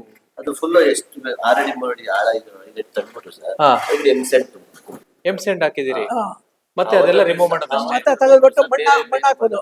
ಮಣ್ಣು ಇಲ್ಲೇ ಸ್ಟಾಕ್ ಇಟ್ಕೊಂಡಿದೀವಿ. ಓಕೆ. ರೆಡ್ ಸಾಯಿಲ್ ಹಾಕೋದು ಸರ್, ರೆಡ್ ಸಾಯಿಲ್ ಹಾಕೋದು, ಕೆಂಪು ಮಣ್ಣು ಹಾಕೋದು, ತೆಗೆದ್ಬಿಟ್ಟು ಕೆಂಪು ಮಣ್ಣು ಹಾಕೋದು. ಇದನ್ನ ತೆಗೆದ್ಬಿಡ್ಬೇಕು. ಏನ್ ನಿಮ್ ತಲೆ ಕುಸ್ವಾಮಿ ಅವರೇ! ನಿಜವಾಗ್ಲೂ ನಮ್ಮ ವೀಕ್ಷಕರು ನಿಮ್ಮ ಬಗ್ಗೆ ಒಂದು ರೀತಿ ಒಂದಿಷ್ಟು ಸಂತೋಷ ಪಡ್ತಾರೆ. ಆದ್ರೂ ಪುಟ್ಟಸ್ವಾಮಿ ಅವ್ರಿಗೆ ಯಾಕೆ ಇಂಥ ಯೋಚನೆ ಬಂದ್ಬಿಡ್ತು ಅಂತ ಒಂದಿಷ್ಟು ಜನ ಪ್ರಶ್ನೆನೂ ಕೇಳ್ತಾರೆ. ನೀವೆಲ್ಲ ಅವತ್ತಿನ ಗಾಂಧಿ, ಬುದ್ಧ, ಬಸವಣ್ಣ ತತ್ವ ಸಿದ್ಧಾಂತದಿಂದ ಬೆಳೆದವರು. ಇವತ್ತಿನ ಯುವಕರು ಇವತ್ತಿನ ಕರಪ್ಷನ್ ಅನ್ನ ನೋಡಿ ಆ ಸಿದ್ಧಾಂತಗಳನ್ನ ಅಳವಡಿಸ್ಕೊಳ್ತಾ ಇದ್ದಾರೆ. ಈಗಿನ ಕಾಲದ ಎಣ್ಣೆ ಸಿದ್ಧಾಂತ ಬಂದ್ಬಿಟ್ಟಿದೆ. ಹೌದು, ಅದು ಒಂದು ದೊಡ್ಡ ಸಮಸ್ಯೆ. ಇವತ್ತು ದೇಶಕ್ಕಾಗಿರೋ ಸಮಸ್ಯೆ ಅದು ಹೇಳೋದಾದ್ರೆ. ಈಗ ಅವ್ರ ಸೂರ್ಯನ ಯಾಕೆ ಹಾಕಿದ್ವಿ ಅಂದ್ರೆ ಅವ್ರ ನಿಜವಾದ ರೂಪವನ್ನು ಅಲ್ಲಿ ಇಟ್ಬಿಟ್ಟು ಪೂಜಿಸ್ತಾ ಇದ್ದಾವೆ ಈಗ. ಓಕೆ, ಖಂಡಿತ. ನೋಡಿದ್ರಲ್ಲ ವೀಕ್ಷಕರೇ, ಪುಟ್ಟಸ್ವಾಮಿ ಅವರ ಒಂದು ಸಿದ್ಧಾಂತಗಳೇ ಒಂದು ರೀತಿ. ನಮ್ಮ ಇವತ್ತಿನ ಯುವಕರ ಸಿದ್ಧಾಂತಗಳೇ ಬೇರೆ. ಆದ್ರೆ ನಮ್ಮ ಗಾಂಧೀಜಿ ಕಾಲದವರು ಇಲ್ಲ ಗೊತ್ತಿಗೆ ಇಲ್ಲ ಸ್ವಲ್ಪ ಗಾಂಧಿ ವ್ಯಕ್ತಿ ತಿಳ್ಕೊಂಡಿದ್ದೀನಿ ಹೊರತು, ಅವ್ರ ಪುಸ್ತಕ ಓದಿದ್ದೀನಿ ಹೊರತು, ಗಾಂಧಿ ಕಾಲದಲ್ಲಿ ಹುಟ್ಟಿದ್ದೆ ಹೊರತು. ಬಟ್ ಗಾಂಧಿ ನೋಡಕ್ಕಾಗಿಲ್ಲ, ಅವ್ರನ್ನ ನೋಡಕ್ಕಾಗ್ಲಿಲ್ಲ ನಿಮ್ಗೆ. ಅಂಬೇಡ್ಕರ್ ನೋಡಕ್ಕಾಗಿಲ್ಲ. 56 ಗಂಟೆ ಇದ್ದಾರೆ ಅವರು. ಇವತ್ತೆಂತ ಅನ್ಯಾಯ ಅಂತ ಅನಿಸ್ತದೆ. ಅಂತ ಮಹಾನ್ ವ್ಯಕ್ತಿ, ಎಸ್ಪೆಷಲಿ ಮಹಾನ್ ವ್ಯಕ್ತಿ ಹೇಳಿದಾರೆ. ದೈವ ಸಿದ್ಧಾಂತ ಪೂಜೆ ಮಾಡ್ತಾ ಇದ್ದೀನಿ ಹೇಳೋದಾದ್ರೆ. ಇವ್ರಿಗಿಂತ ಹೇಳಿದಾರೆ ಅವ್ರ ಸಿದ್ಧಾಂತಗಳು. ಖಂಡಿತ. ನೀವು ನಿಮ್ಮ ಸಿದ್ಧಾಂತನ ನಾವು ಅರ್ಗಿಸ್ಕೊಳಕ್ಕೆ ನಮ್ಗೆ ತುಂಬಾ ಸಮಯನೇ ಬೇಕಾಗತ್ತೆ. ಖಂಡಿತ. ಇಲ್ಲ, ಅಲ್ಲಿ ಒಳ್ಳೇದು. Thank you very much Puttaswamy ಅವರೇ. ಇದಿಷ್ಟು ಸೂರ್ಯ ಮಂದಿರಕ್ಕೆ ಸಂಬಂಧಪಟ್ಟಂತೆ ನಮ್ಮ ಪುಟ್ಟಸ್ವಾಮಿ ಅವರ ಒಂದು ಯೋಚನೆ, ಜೀವನ ಹೇಗ್ ಬದುಕಿದ್ರು, ಏನೆಲ್ಲ ಮಾಡಿದ್ರು, ಯಾಕೆ ಈ ರೀತಿ ಎಲ್ಲ ಮಾಡಿದ್ದಾರೆ, ಇದೆಲ್ಲವನ್ನು ಕೂಡ ಕರ್ನಾಟಕ ರೌಂಡ್ಸ್ ವಿಶೇಷ ಕಾರ್ಯಕ್ರಮದಲ್ಲಿ ನಾನು ನಿಮ್ಗೆ ತಿಳಿಸುವಂತ ಕೆಲಸವನ್ನ ಮಾಡಿದ್ದೇನೆ. ಇದು ಒಂದು ಮಾದರಿ ಅಂತ ಹೇಳ್ಬೋದು. ಮಂಜುನಾಥ್ ಅವರು ಹಾಗೂ ಅವ್ರ ಕುಟುಂಬ ಮಾಡ್ತಾ ಇರ್ತಕ್ಕಂಥ ರೀತಿ, ಅವರೆಲ್ಲರಿಗೂ ಕೂಡ ಒಳ್ಳೇದಾಗ್ಲಿ ಅಂತೇಳಿ ಈ ಕಾರ್ಯಕ್ರಮದ ಮೂಲಕ ನಾನು ಅವರೆಲ್ಲರಿಗೂ ಕೂಡ ವಂದನೆಗಳನ್ನ ತಿಳಿಸ್ತೇನೆ. ನಮಸ್ಕಾರ.